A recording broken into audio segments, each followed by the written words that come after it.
प्राप्त करके जाएंगे।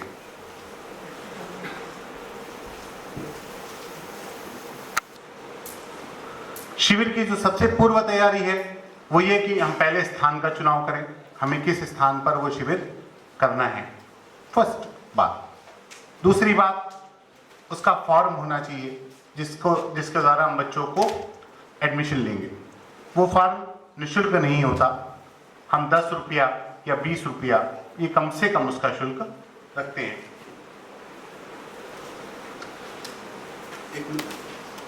हमारे पास इस तरह की बनी हुई संस्कार पाठमाला है, एक आपके हाथ में बाल संस्कार पाठमाला है, आपको मिली है। इस तरह की अनेक पाठमालाएं हम लोग ने क्षेत्रों के हिसाब से, भाषाओं के हिसाब से तैयार कर रखी है। उत्तर भारत के लिए केवल हिंदी है, महाराष्ट्र के लिए केवल मराठी भी है, जहाँ पर हिंदी चलती है वहाँ हिंदी मराठी भी बनी है। ऐसे भाषाओं के हिसाब से हम लोग ने उसमें गीत चुनकर और चीज़ें तैयार करके पाठमालाएं तैयार करके, ये पाठमालाएं आपको हिंदी में चाहिए तो उत्तर भारत कार्यालय से लखनऊ से मिल सकती है, और महाराष्ट्र से चाहिए तो संगमनेर से आपको भेजी जा सकती है। तो 10 रुपये या 20 रुपये जो शुल्क हम बच्चों से लेंगे, उसमें उनको हम एक पाठमाला साथ में बच्चों को देंगे। अब करना आयोजन की दृष्टि से जो उसमें करना है वो ये कि बच्चों के बैठने के लिए ठीक ठाक स्थान हो, उसमें दरी बिछाने की, या जो पट्टी होती है प्लास्टिक वाली आती है, 2 बाई 10 फीट की पट्टी बाजार में मिलती है लगभग 60 रुपए की। वो पट्टी अगर हमको केंद्र का, हम लोग जो केंद्र चलाते हैं उसमें हम लोग वो एक केंद्र पर 10 पट्टी रख लेते हैं, तो 600 रुपए की पट्टी आ गई और वो साल 2 साल आराम से चल जाती है। उस पर 50 बच्चे बैठ जाते हैं। तो वो पट्टियाँ आप खरीद के ला सकते हैं। नहीं हो तो कोई भी दरी, पट्टियों से क्या होता है, हमको लाइन बनवानी नहीं पड़ती, बार बार बच्चों को सीधा बार बार बैठाना नहीं पड़ता।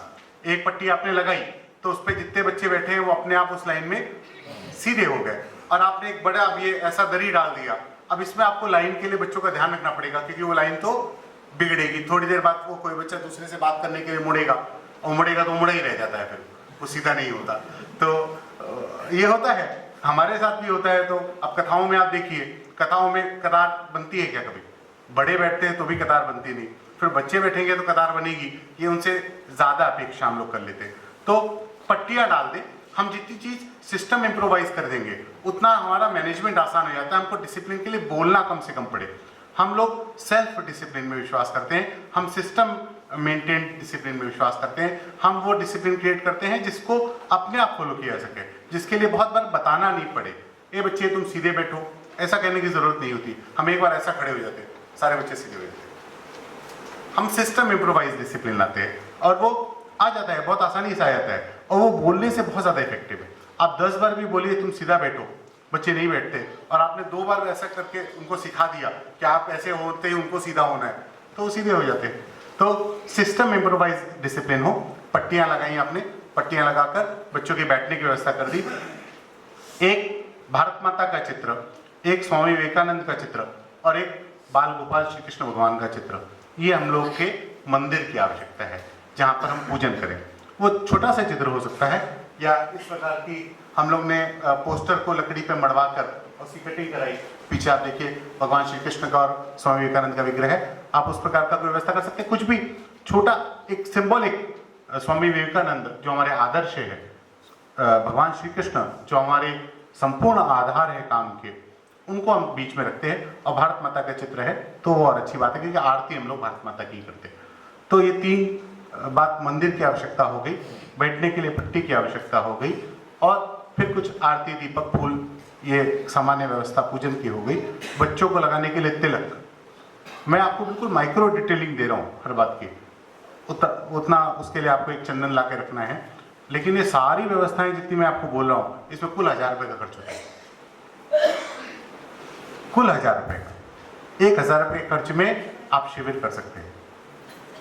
प्रसाद का खर्च आता है, वो हम लोग बच्चों के परिवार वालों को कहते हैं कि जिस दिन जिस बच्चे के परिवार वाला प्रसाद लाएगा उसके माता पिता उस दिन की आरती करें। तो बड़ी खुशी से बच्चे के, जितने बच्चे शिविर में आते हैं उनके यहाँ से कोई 2 माता पिता, 3 माता पिता प्रसाद लेकर आ जाते हैं, और हम उनको आरती का यजमान बना देते हैं। उस दिन की आरती उस दिन के माता पिता करते हैं। बहुत सहजता से वो व्यवस्था आराम से निर्माण हो जाती है। जो हम लोगों का काम अधिक खर्च करके भव्य कार्यक्रम करना नहीं है, हम सस्टेनेबल व्यवस्था बनाते हैं। हम ऐसी व्यवस्था बनाते हैं जो दूर तक चले, लंबे समय तक चले, कम खर्च में चले और आसानी से मैनेज होने वाली हो। मैं स्वयं 1000 रुपये तो आराम से खर्च कर सकता हूँ और एक शिविर का आयोजन कर सकता हूँ। ऐसा आप में कोई भी नहीं होगा जिसको नहीं लगता हो, सबको ही लगा होगा कि हम कर सकते हैं इतना। तो और अब इस काम के लिए ना मुझे कहीं डोनेशन कलेक्ट करने जाना है, ना मुझे किसी कार्यकर्ता की जरूरत है, ना मुझे ये सोचने की जरूरत है कि मेरा सपोर्ट कौन करेगा। इतना आसान ये काम है, सिर्फ एक विल पावर चाहिए और मैं एक शिविर का आयोजन कर सकता हूँ। I can make a difference in 10 life at least. मैं 10 बच्चों को इकट्ठा करके उनको गीता का एक श्लोक याद करा दूंगा, मैंने बड़ा काम कर लिया। गीता पढ़ें, पढ़ाएं, जीवन में लाएं, ये हम लोग का गीता परिवार का मूल वाक्य है, सूत्र वाक्य है। इतना हम करें, हमको एक श्लोक याद करना है और वो एक श्लोक बच्चों को याद कराना है, इतना हमारा मिनिमम टारगेट हो। एक श्लोक बहुत कम है, लेकिन मिनिमम टारगेट इतना हो कम से। वैसे हमारी अपेक्षा होती है कि 3 दिन के शिविर में हम 10 श्लोक याद करा देते हैं और 7 दिन के शिविर में एक अध्याय, 12वां अध्याय जिसमें 20 श्लोक हैं, वो 12वां अध्याय याद करा देते हैं। अनुपठन विधि से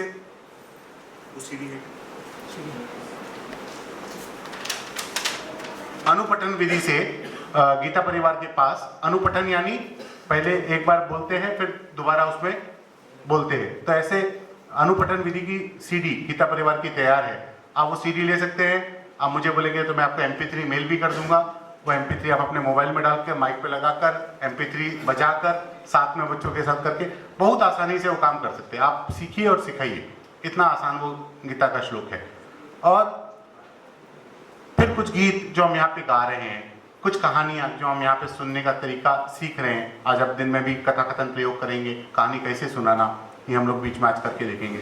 कहानी, खेलकूद, कुछ ये स्तोत्र पठन, कुछ ये गीता पठन, मंगल स्मरण हमने सुबह आज सीखा, कुछ ध्यान, सूर्य नमस्कार, इतना प्रकल्प में से जो जो संभव हो, जो जो मुझे लगता है कि मैं अकेले कर सकता हूँ, वो मैं चुनकर एक शिविर का आयोजन करूँ।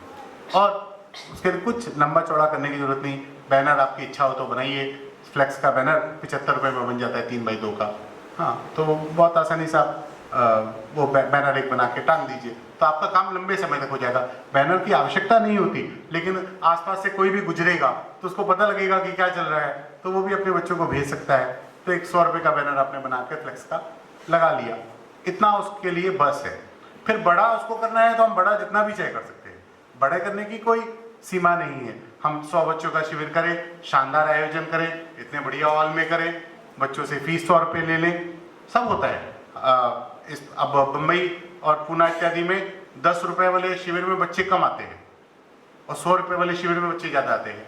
वहाँ 10 रुपये देकर जाने को लगता है उनको कि ये तो कुछ काम का होगा नहीं। तो हम जिस क्षेत्र में काम कर रहे हैं उस क्षेत्र की मानसिकता के हिसाब से भी वहाँ पर चुनना पड़ता है। हम 10 रुपये शुल्क रखेंगे, लेकिन कोई दिख गया मुझे कि ये पात्र है, इसको दे सकता नहीं, ये देना चाहता है लेकिन इसकी माँ देती नहीं, इसके पिताजी देते नहीं, तो भी हम उसको फ्री आने देंगे। हमारे को कौन सा भार पड़ रहा है। 10 रुपये की जो व्यवस्था है वो इसलिए नहीं कि हमको कुछ शुल्क से बड़ी आमदनी हो जाएगी, इसलिए कि अनुशासन बनता है। फ्री में मिली हुई चीज की वैल्यू नहीं होती, कुछ तो धन लगना चाहिए, बच्चे का भी लगना चाहिए, परिवार का भी लगना चाहिए। 10 रुपये भी दिया रहता है ना, तो उसकी माँ भेजती है उसको, या वो बच्चा रहता है मैंने फीस दी है, मैं जाऊँ, मेरा कुछ इन्वेस्टमेंट है तो मैं वसूल करूँ, ऐसी भावना उसके मन में आती है। तो इसलिए वो रखने से एक अनुशासन केंद्र का अच्छा बनता है, शिविर का अनुशासन अच्छा बनता है। फ्री में आपने रखा तो गया और अगले दिन सोता रह गया, नहीं आया, माँ ने भी कहा कोई बात नहीं गया तो कोई बात। 10 रुपये भी लगे तो माँ कहती अरे कैंप की फीस दी है भाई, जाओ, कैंप का टाइम हो गया। तो एक अनुशासन की व्यवस्था की दृष्टि से वो अच्छा रहता है। लेकिन वो हमारा आग्रह किस दृष्टिकोण का हो वो समझना आवश्यक है कि हम 10-20 रुपये क्यों ले रहे हैं। हम उसका लेकर उस कैंप का खर्चा नहीं निकाल सकते, ना ही वो 10-20 रुपये लेने का आपको बड़ा हार्ड सिस्टम करना है, ना ही उसके बिल्कुल उदासीन होकर उसको फ्री कर देना है। इसका बैलेंसिंग करना है, इसको बैलेंसिंग करके करेंगे तो that will be the best objective. हमारा सारे कैंप इसी ऑब्जेक्टिव से होते हैं, वो बच्चों के हों, कार्यकर्ता शिविर हो, सारे इसी ऑब्जेक्टिव से होते हैं कि जो दे सकता है वो देकर आवे और जो नहीं दे सकता वो बिना दिए भी आवे, लेकिन आवे। ये ऑब्जेक्टिव से हम लोग उस सारे काम को बैलेंस करते हैं। इतना सब होने के बाद अब मेरे पास अगर कुछ कार्यकर्ता हैं, मेरे कोई मित्र है, मेरी कुछ सहेलियां हैं, मेरे कोई पड़ोसी है जिनको कुछ अच्छे काम करने की रुचि है, कोई अच्छा भजन गा लेता है, तो हम उसको कहें भाई तुम गीत गाओ, तुम्हारी आवाज़ बहुत बढ़िया है, तुम गाओगे तो अब मेरे जैसा बेसुरा, सोचिए आप पहली बार केंद्र पर गया होगा, अब तो मैं आपको बड़ा अच्छा गाता हुआ दिखता हूँगा, अब मैं ऐसा मानता हूँ कि मैं अच्छा गाने लगा, लेकिन पहली बार जब मैं केंद्र में गया तब तो मुझे पता था कि I was a bad bathroom singer, तो मैं कैसे केंद्र पर गा, लेकिन मैंने बड़ी हिम्मत करके चंदन इस देश की माटी गाया। और वो गाते गाते अभ्यास करके मुझे लय बैठाना आया, और वो ताल लय बैठा बैठा कर, और फिर कहाँ कहाँ धीरे करके भी अपनी आवाज़ कर्कश आवाज़ को छुपा लेना है, वो आ जाता है। तो मैं भी गा सकता हूँ, लेकिन अगर मुझे कोई साथ में अच्छा गाने वाला साथी मिल जाए तो मैं उसको बुलाऊँ। एक तो काम देने से कार्यकर्ता जुड़ते हैं, हमको केंद्र पर कार्यकर्ता बढ़ाने, उसका एक ही तरीका है कि हम उनको काम दें। अगर हम उनको केवल कहेंगे तुम हमारे साथ आओ, इस काम में लगो, और अगर हमने उनको कोई भी ऑब्जेक्टिव नहीं दिया तो वो एक दिन आएगा लेकिन दूसरे दिन नहीं आएगा। लेकिन अगर उसको ड्यूटी मिल गया, उसको कुछ काम मिल गया, तो वो उसके लिए प्रोजेक्ट हो जाता है, उसकी रिस्पॉन्सिबिलिटी हो जाता है, और फिर वो उस काम के लिए आता है। तो हमारी कार्यकर्ताओं की संख्या हमारे केंद्र पर इस तरह बढ़ती है। हम किसी को पकड़े, भाई आपको ये कहानी सुनानी है, ये कहानी आप पढ़ के आना, हम अपनी पुस्तक दे, संस्कार सुमन, सुधा, साधना, आज शाम को यहाँ पर कल दोपहर में यहाँ पर स्टॉल लगेगा, उसमें अपनी सब बुक्स रखी रहेंगी, जिसमें पुस्तकों में अपना पूरा सिलेबस है। हम क्या कहानियाँ सुना सकते हैं, क्या प्रश्नोत्तरी पूछ सकते हैं, कौन से गीत सिखा सकते हैं, कौन से गीता के अध्याय सुना सकते हैं, वो सारा उसमें बड़ा डिटेलिंग में कि कैसे सुनाना चाहिए से लेकर, और खाली एक बुक पढ़कर ये बिना शिविर अटेंड किए भी लोग कैंप कर लेते हैं, इतनी पावरफुल वो बुक्स बनी है, संस्कार, सुधा, सुमन, साधना, ऐसा करके। तो वो बुक्स हम यहाँ से जरूर ले लें। और हमने वो बुक का एक पन्ना फोटोस्टेट करके किसी को दिया, भाई आपको कल ये कहानी पढ़कर सुनानी है, कोई भी आके सहज सुना देगा।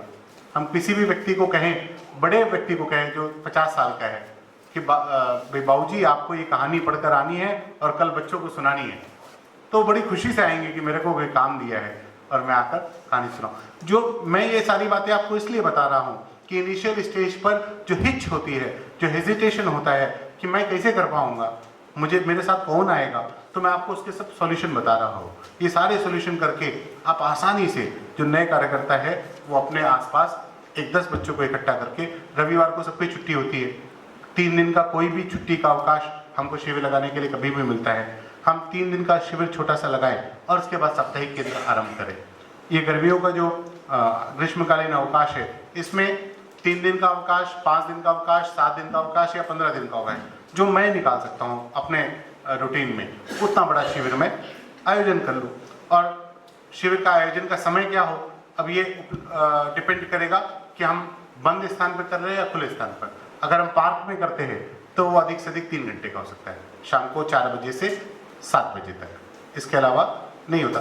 क्योंकि आप शिविर में बोलेंगे बच्चों को सुबह 7 से 10 आओ, तो हमारे इलाके के तो नहीं आते, आपके इलाके के अच्छे हो और आते हो तो आप वो भी कर सकते हैं। वरना संगीता दीदी आपके आते हैं क्या? हाँ, देखो मुझे लगा उनका चेहरा देखकर तो उनको ऑब्जेक्शन है मेरी बात पे, इसीलिए मैंने पूछा उनको। उनके आ जाते हैं वो संगीता दी के महाराष्ट्र में, उनका क्या वो जूडो वाला अनुशासन कड़ा है, तो वो बच्चे भी वैसे हैं। हम लोग क्या बच्चे सब हम लोग की तरह सब सिठाई वाले हैं, तो बोलते हैं छुट्टी के दिनों में क्यों उठ के जाना है केंद्र पर।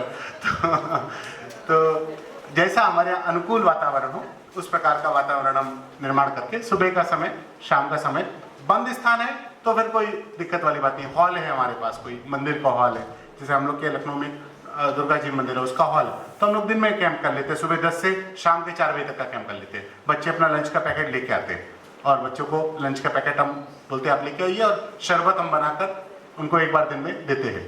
एक शरबत बनाकर हमको देना है और लंच का पैकेट बच्चे लेके आते हैं। इस प्रकार की व्यवस्था से सुबह 10 बजे से शाम का 4 बजे तक का कैंप हम 6 घंटे का कर लेते हैं, कोई हॉल है तो, और कोई खुला स्थान है तो 3 घंटे का कैंप हम कर सकते हैं। तो इस प्रकार का हम नियोजन करके और उस कैंप को आरंभ करें। और आप बिल्कुल घबराए नहीं, ये काम भगवान कराते हैं और भगवान की प्रेरणा से होता है, हमारी शक्ति से होने वाला है नहीं, इसलिए मुझे डरने की जरूरत भी नहीं। ये आपको बहुत विशेष बात बताता हूँ, ये काम भगवान का है। अब गीता पढ़ो, पढ़ाओ, जीवन में लाओ, मैं क्या पढ़ूंगा और मैं क्या पढ़ाऊंगा और मैं क्या जीवन लूंगा अगर भगवान की कृपा नहीं है। मेरे को पढ़ने की अवसर मिल गया और मेरे को पढ़ाने की प्रेरणा हो गई, इसका मतलब भगवान का इंडिकेशन है, भैया तुम जाओ, मैं तुम्हारे साथ हूं। वरना क्यों आप इस कैंप में आके बैठते? बहुत सारे लोग हैं दुनिया में, इतने थोड़े से लोग यहाँ पर इकट्ठा हुए हैं, इसका मतलब उतने लोगों को तो भगवान ने इंडिकेशन किया है कि मैं तुम्हारे साथ हूँ, तुम अगर ये काम करोगे तो तुमको कोई दिक्कत नहीं आएगी, मेरी गारंटी है। ये मान कर आप इस काम को स्टार्ट करिए और बड़ा बढ़िया वो काम होगा। मैं आपको बिल्कुल आश्वासन देता हूँ, पक्की बात बताता हूँ। आप मुझे फ़ोन पर बात करके बताना अगर आपका काम कहीं भी ना हो, मेरी गारंटी है अनुभव से कि ये काम बड़ी आसानी से आपका हो जाएगा। अब कोई भी व्यक्ति जो आप में से यहाँ बैठा है वो एक शिविर 3 दिन का ले सकता है अगर उसने इस कैंप के सारे सत्र ठीक से अटेंड कर लिए तो। ये वो सीडी है जिसकी बात मैं आपको बता रहा था। इसमें अनुपठन विधि से 5वां अध्याय, 7वां अध्याय, 8वां अध्याय, 9वां अध्याय, 12वां अध्याय, 15वां अध्याय, 16वां अध्याय, ऐसे 7 अध्याय इस सीडी में है। हम स्टार्ट में 12वां अध्याय लेते हैं, फिर 12वां याद रहता है तो 15वां लेते हैं, 15वां याद रहता है तो 16वां लेते हैं। 12वें 15वें में 20-20 श्लोक है, 16वें में 24 श्लोक है। फिर सबसे छोटे 3 अध्याय गीता के हैं। इतना हमारा टारगेट होता है कि हम अपने केंद्र पर बच्चों को सिखाएंगे। साप्ताहिक जो केंद्र होगा उसकी रूपरेखा हमारी कैसे रहती है। अब हमारे यहाँ उत्तर प्रदेश में जो हम लोग करते हैं केंद्र, उसका आरंभ हम करते हैं सुवाक्य से। एक सुवाक्य बोला, बच्चों को बोलते हैं कि अगली बार का सुवाक्य आपको तैयार करके आना है, और 3 बच्चों को वो बोल देते हैं कि आपको करके आना है। उसमें 2 को बोलते हैं कि आपको बोलना है, एक बैकअप रखते हैं कि एक कोई एब्सेंट हो गया तो उसके लिए एक बैकअप। तो 3 बच्चों में से 2 बच्चों को बोला आपको आके सुवाक्य बोलना है, वो आके एक सुवाक्य बोल के जाएगा और बाकी बच्चे उसको एक्सप्लेन करेंगे। सुवाक्य का मतलब कोई भी गुड कोटेशन, कोई भी इंस्पायरिंग कोटेशन वो बच्चे अपने आप तैयार करके आते हैं, उनके बहुत अभ्यास होता है। और ये चलेगा इस प्रकार की लॉगबुक आप यहाँ से जाएंगे तो बाहर आप देखेंगे अभी इस सेशन के बाद, ये हम लोग ने अपने केंद्रों पर दी है। तो इसमें हम लोग अपने साप्ताहिक कार्यक्रम डिसाइड कर लेते हैं कि हमको इस बार क्या क्या कार्यक्रम लेने हैं। संडे को हम शनिवार को रात में बैठकर और सिर्फ 5 से 6 मिनट लगेंगे, अगर हम बैठ के लिख लें कि कल हमको 2 घंटे का क्या कार्यक्रम लेना है केंद्र पर, या शिविर में हमको कल क्या क्या कार्यक्रम लेने हैं, तो हम ये इसमें लिख लेंगे। तो इसमें कार्यक्रम है, कितना समय रहेगा, प्रवर्तक यानी कौन वो समय ले, कौन वो कार्यक्रम लेगा, ऐसा हमने लिख लिया कि 4:05 तक सुवाक्य होगा, 4:05 से 4:15 तक मंगल स्मरण होगा, 4:15 से 4:35 तक ध्यान होगा, 4:35 से 5:35 तक मैदानी खेल होंगे, 5:35 से 6 बजे तक कहानी होगी, 6 बजे से 6:15 बजे तक एक प्रात्यक्षिक होगा, 6:15 बजे से 6:30 बजे तक हम कोई बैठे खेल लेंगे, राम श्याम वीरो जो आपने देखे उस प्रकार का कोई खेल होगा। और कोई एक्टिविटी अगर हमने कैंप में रखी है, जैसे ग्रीष्मकालीन शिविर है तो उसमें हम लोग कुछ एक्टिविटी ऐड कर लेते हैं, रंगोली सिखाने की, जूडो सिखाने की, कोई मेहंदी सिखाने की, डांस सिखाने की, जिसका भी हमारे पास अवेलेबल हो जाए ट्रेनर जो बिना शुल्क के या बहुत कम शुल्क पे आकर बच्चों को 15-20 मिनट कोई भी एक्टिविटी सिखा दे, वो एक्टिविटी हम कैंप में ऐड कर लेते हैं। तो वो एक्टिविटी हो गई और उसके बाद बीच में एक आध गीत और आरती और समापन, प्रसाद खाओ घर जाओ। इतना आसान ये काम है, लेकिन इतने से परिणाम कितना बड़ा होगा, वो बच्चे जो उसमें आते हैं उनके जीवन में कितना बड़ा परिवर्तन आएगा, इसकी कल्पना करना मुश्किल है। उनके माता पिता जब आपको आके मिलेंगे और कुछ सप्ताह बाद वो बोलेंगे, जितेंद्र भैया इलाहाबाद के एक विद्यालय में, जो कि वहाँ का बड़ा अच्छा इंग्लिश मीडियम स्कूल है, स्टार कॉन्वेंट का रॉयल हाउस स्कूल है वहाँ का, इलाहाबाद का, हाँ ठीक है, रॉयल हाउस स्कूल है, वहाँ पर एक काम कर रहे हैं। वहाँ पर उन्होंने 3-4 कैंप उस स्कूल के अंदर किए और बड़ा अच्छा एक प्रसंग हुआ कि मैं बैठा था और मेरे सामने जितेंद्र भैया बैठे थे। उसी समय उस प्रिंसिपल इस स्कूल के जो प्रबंधक महोदय थे, उनका फ़ोन जितेंद्र के फ़ोन पे आया, मेरे सामने ही आया। तो जितेंद्र ने स्पीकर फ़ोन ऑन कर दिया, उसको कुछ पता लग गया कि वो कुछ बोले, जितेंद्र भैया आज बड़ी गजब की बात हुई। तो जितेंद्र का क्या हुआ सर, इतना क्या बढ़िया हो गया, इतना खुश है। बोले अरे अब की ऐसा हुआ जो हमारे इतने, हम 25 साल से स्कूल चला रहे, हमारे अनुभव में ऐसा कभी हुआ नहीं जो इस बार हो गया। ये अभी की बात है, लगभग 20 दिन पहले की, मेरे ख्याल से 20 दिन पहले की बात। तो मैं सुन रहा था, उनको पता नहीं कि मैं सुन रहा था। तो बोले कि हमारे यहाँ हर बार हम लोग बच्चों के को नकल करते हुए पकड़ते थे एग्जामिनेशंस में, और कोई बच्चे नकल की पर्ची भी बना के लाते थे और कोई बच्चे हाथ पे लिख के लाते थे, जैसा आप करते रहे वैसे ही बच्चे अभी भी करते हैं। तो वो सारा होता था। लेकिन इस बार एग्जाम्स के फर्स्ट 2 डे चले गए और कोई बच्चा नकल करते मिला नहीं। तो हमें बड़ी चिंता हो गई कि हमारा स्कैनिंग सिस्टम फेल हो रहा है क्या, बच्चे कोई नई टेक्निक से नकल करने लग गए क्या, कोई ऐसी क्या बात हो गई, एक भी बच्चा नकल पकड़ाया नहीं। तो तीसरे दिन हमने स्पेशल टीम बनाई जो कि उन टीचर्स की नहीं हो जो एग्जाम्स ले रहे हैं, और फिर हमने वो चेकिंग कराई, लेकिन एक भी बच्चा एग्जाम करते, पूरा एग्जामिनेशन बीत गया 15 दिन का और एक भी बच्चा नकल का हुआ नहीं। पूरे स्कूल की हिस्ट्री में ऐसा कभी हुआ नहीं।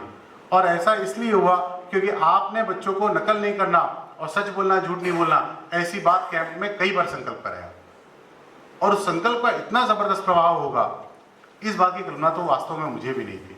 जितेंद्र भैया अगर मुझे ये बात आकर बताते अपने मुंह से और मैंने वो स्पीकर फोन पे ना सुना होता, तो मुझे लगता है कुछ बढ़ा चढ़ा के बता रहे, ऐसी बात तो नहीं होगी कि एक भी बच्चा। लेकिन वास्तव में जब मैंने सुना कि वो प्रबंधक महोदय एक, और बड़ा अच्छा प्रतिष्ठित स्कूल है वो इलाहाबाद का, और टोटल इंग्लिश मीडियम, और बड़ा उनका वेल मैनेज्ड इंफ्रास्ट्रक्चर है, और उन्होंने जब इस प्रकार बोला, मैं सोचने लग गया कि वास्तव में हमने कितना बड़ा काम कर दिया। ये एक भी बच्चे को नकल नहीं करना है, ये संकल्प उसके मन में हो गया और उसने वास्तव में उसको इम्प्लीमेंट करके नहीं किया। ये कितना बड़ा अचीवमेंट है, इसकी कल्पना करना मुश्किल है। और खाली इतना ही नहीं हुआ होगा, ये तो एक बात है जो हम लोग के रिकॉर्ड में आ गई। इसका मतलब उन बच्चों ने उन शिविर की बातों में ऐसे कितनी सारी बातें उठाई होंगी जो उनको अपने जीवन में लाई होंगी। ऐसे ही अच्छा, ये बात तो हुआ है जिसका फीडबैक हमको मिल गया, लेकिन सब बातों का फीडबैक मिलता नहीं। लेकिन बच्चे तो जाते हैं, माता पिता को प्रणाम करना शुरू कर देते हैं। मैंने केंद्र लेना शुरू किया तो आरंभ के दिनों की बात है, तो मेरे पास एक बच्चे का फ़ोन आया कि भैया एक बड़ी दिक्कत हो रही है। तो मैंने कहा क्या दिक्कत हो रही है? बोले मैं जय श्री कृष्णा बोलता हूँ तो पापा बोलते हैं नहीं गुड मॉर्निंग बोलो, अब मैं क्या करूँ? तो मैंने कहा ये तो वाकई मुश्किल वाली बात है कि क्या करो। तो मैंने कहा अच्छा ऐसा करना कि तुम्हारे पापा कब आएंगे ऑफिस से? बोले शाम को आएंगे। तो मैंने कहा शाम को तुम मेरे को फ़ोन मिला के उनसे बात करा दोगी क्या? बोला हाँ भैया करा दूँ। तो शाम को उसने अपने पिताजी से कहा कि आशु भैया आपसे बातचीत करना चाहते हैं। तो उन्होंने कहा मुझे क्या बातचीत करनी है? तो बोले नहीं आप कर लीजिए भैया कराते। तो उनके पिताजी ने मुझे फ़ोन किया, तो मैंने कहा कि वो कैसा चल रहा है आपको संस्कार केंद्र पे आके? बोले नहीं अच्छा है, ये बहुत कुछ सीख रहे हैं वहाँ पर, और ऐसा है और वैसा है। मैंने कहा लेकिन वो तो आपकी शिकायत कर रहा था। बोले मेरी शिकायत कर रहा था मतलब क्या? तो मैंने कहा वो बोलता है कि आप उसको जय श्री कृष्ण बोलने को मना करते हैं। हाँ मैंने उसको कहा था कि गुड मॉर्निंग बोला सर, लेकिन अब मैं नहीं कहूँगा। मैंने कहा नहीं ऐसी बात नहीं है, लेकिन आप अगर उस बात को समझ लेंगे तो उसको अपना पक्ष रखे, अपनी बात रखे, मजबूती से रखे, लेकिन पोलाइटली रखे। तो अब जितेंद्र भैया को केंद्र की बात हो गई तो बड़ा एक्साइटेड हो गया बस। आपके हाथ में एक पुस्तक है बाल संस्कार पाठमाला, उसका पन्ना नंबर 28 निकालेंगे क्या? 28 और 29। ये गीता परिवार की बड़ी स्पेशल एक्सपेरिमेंट है और इसका इतना ज़बरदस्त परिणाम बच्चों पर और हम सब पर हुआ है कि उसकी कल्पना करना भी मुश्किल है। It is like a magic trick, something like magic. सबके पास खुल गया क्या? चरित्र निर्माण दैनंदिनी, ये साप्ताहिक दैनंदिनी होती है।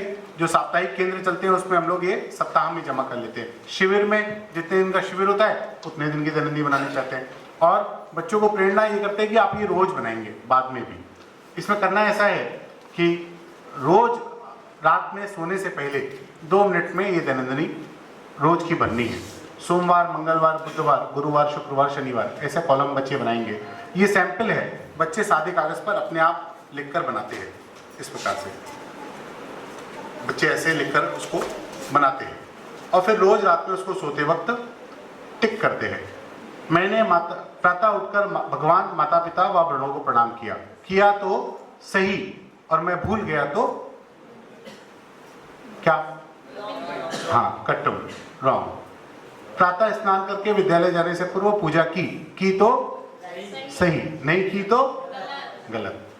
पूरे दिन में कितनी बार सत्य का पालन नहीं किया, यानी कितनी बार झूठ निकल गया मेरे मुंह से, मैंने कितनी बार आवश्यक या अनावश्यक झूठ बोला, तो बच्चे लिखते हैं 5 बार, 7 बार, 9 बार। फिर विद्यालय आने के पश्चात अपनी वस्तुएं, वस्त्र, बस्ता, जूते, मोजे सही स्थान पर रखे। बच्चे आते हैं, मोजा वहाँ फेंका, जूता वहाँ फेंका, बस्ता इधर फेंका। अब सुबह ढूंढ रहे स्कूल जाने से, मम्मी जूता कहाँ है, मोजे कहाँ। तो हम बच्चों को पूछते हैं, अच्छा ये बताओ कि शक्ति बचानी चाहिए या खर्च करनी चाहिए? तो बच्चे बोलते हैं बचानी चाहिए। और ये जब बस्ता आप उठा के फेंकते हैं तो उसमें ताकत ज़्यादा लगती है या कम लगती है? तो ज़्यादा लगती है। अच्छा, बस्ता जब फेंकते हो तो बुक्स फटती कि नहीं फटती है? हाँ, फटती है। अच्छा, जब मोजा आप फेंक देते हो, पलंग के नीचे घुस जाता है और अगले दिन सवेरे मिलता नहीं, तो माँ से डांट पड़ती है कि नहीं पड़ती है? हाँ, पड़ती है। अच्छा, ये बताओ समय किस चीज़ में ज़्यादा लगता है? आप उठाकर ऐसा बस्ते को जोर से फेंकोगे और ऐसा मोजे को इधर फेंकोगे और जूते को उधर फेंकोगे, और इसके बजाय एक दूसरा ऑप्शन है कि आपने जहाँ जो है वहाँ पे बस्ता उतारा, वहाँ जाके रख दिया, जूते अपनी जगह रख दिए, मोजे अपनी जगह रख दिए। समय किस में कम लगेगा? तो बच्चे खुद ही बोलेंगे आपसे, फेंकने में सर टाइम ज़्यादा लगता है। भैया फेंकेंगे तो टाइम ज़्यादा लगता है, क्योंकि हम नाप के फेंकते उधर फेंकेंगे। तो बच्चे बताते हैं, बड़े बच्चे से बताते हैं। तो फेंकने में अच्छा टाइम भी ज़्यादा लगाया, एनर्जी भी ज़्यादा लगाई और बाद में डांट भी खाई, तो हम समझदार हुए कि बुद्धू? अब बच्चे हंसते बोलेंगे बुद्धू। बनना क्या, समझदार कि बुद्धू? समझदार। कल से कौन समझदार बनेगा? तो हम इंटरैक्टिव तरीके से उनको ये बात करने के लिए प्रेरणा देते हैं। अवसर मिलने पर सहायता की। अवसर मिला तो हमने किसी की मदद कर दी। कोई बच्चा पेंसिल नहीं लाया था और हमारे पास 2 पेंसिल थी, तो हमने अपनी पेंसिल उसको दे दी। कोई बच्चे का होमवर्क पूरा नहीं था, हमने अपना होमवर्क उसको पूरा करा दिया। इस प्रकार की सामान्य सहायताएं बच्चे कर देते। हम स्कूल जा रहे थे और घर पे जो बासी रोटी रखी थी वो हम लेके चले गए और हमने गाय को डाल दी रास्ते में। इस प्रकार की बातें बच्चों को ऑप्शन के रूप में देते हैं। लेकिन ये अवसर मिलने पर होता है। रोज सहायता का अवसर बच्चों को मिलेगा, बड़ों को तो रोज मिलता है, लेकिन बच्चों को मिलेगा ये आवश्यक नहीं। इसलिए हम इसमें 3 पॉइंट रखते हैं। मिला तो सही, मिला और किया तो सही, मिला और नहीं किया तो कटम, और अवसर ही नहीं मिला तो बिंदी। अब अवसर ही नहीं मिला बच्चों को पूरे दिन में सहायता करने का, ऐसा उनके लाइफस्टाइल में होता है। अपने से बड़ों को आप क्या समझते हैं? बच्चे दिन भर तुम करते हैं, वो तुम करने के कारण माता पिता के प्रति आदर का भाव चला जाता है, इसलिए आप कहना आवश्यक है, ऐसा हम कहते हैं। अपने सभी काम स्वयं किए। हम बैठ गए, मम्मी रोटी लाओ, मम्मी पानी लाओ, थाली जूठी लेके जाओ, हाँ ऐसा करो वैसा करो।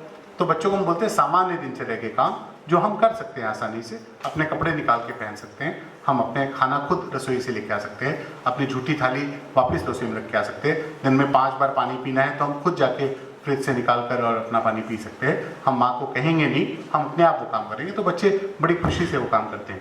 फिर जीवों को किसी प्रकार सताया नहीं। बच्चों को थोड़ा बुरी आदत होती है, वो चाहते हैं और पिल्ला रास्ते मिला टंग से उसको मार दिया, या कोई मकड़ी दिखी उसको मार दिया, या मच्छर दिखा उसको मार। तो हम बच्चों को बताते हैं कि हम अनावश्यक रूप से किसी जीव की हिंसा करते हैं तो उसका पाप हमको लगता है, उसको कष्ट होता है, उसको अच्छा लगेगा क्या? अच्छा सोचो तुम्हारे सामने बड़ा सा राक्षस आ गया और वो तुमको ऐसे ही किक करेगा, will you like it? No. That puppy like it when you kicked him? No. फिर आप ऐसा करेंगे क्या? नहीं।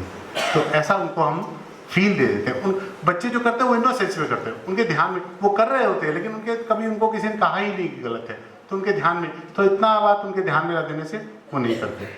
फिर अपने भोजन ताल में कोई जूठा नहीं छोड़ा तो मैं लूँगा उतना ही जितना में मैं जूठा छोड़ूंगा नहीं। अब बच्चे रखते समय माँ को मना नहीं करते कि मना करने का क्यों टेंशन लेना है, मना करेंगे वो बोलेगी नहीं तुमको ये खानी पड़ेगी हरी सब्जी, तो बच्चे मना नहीं करते। आजकल सब समझदार है, बाद में छोड़ देते हैं।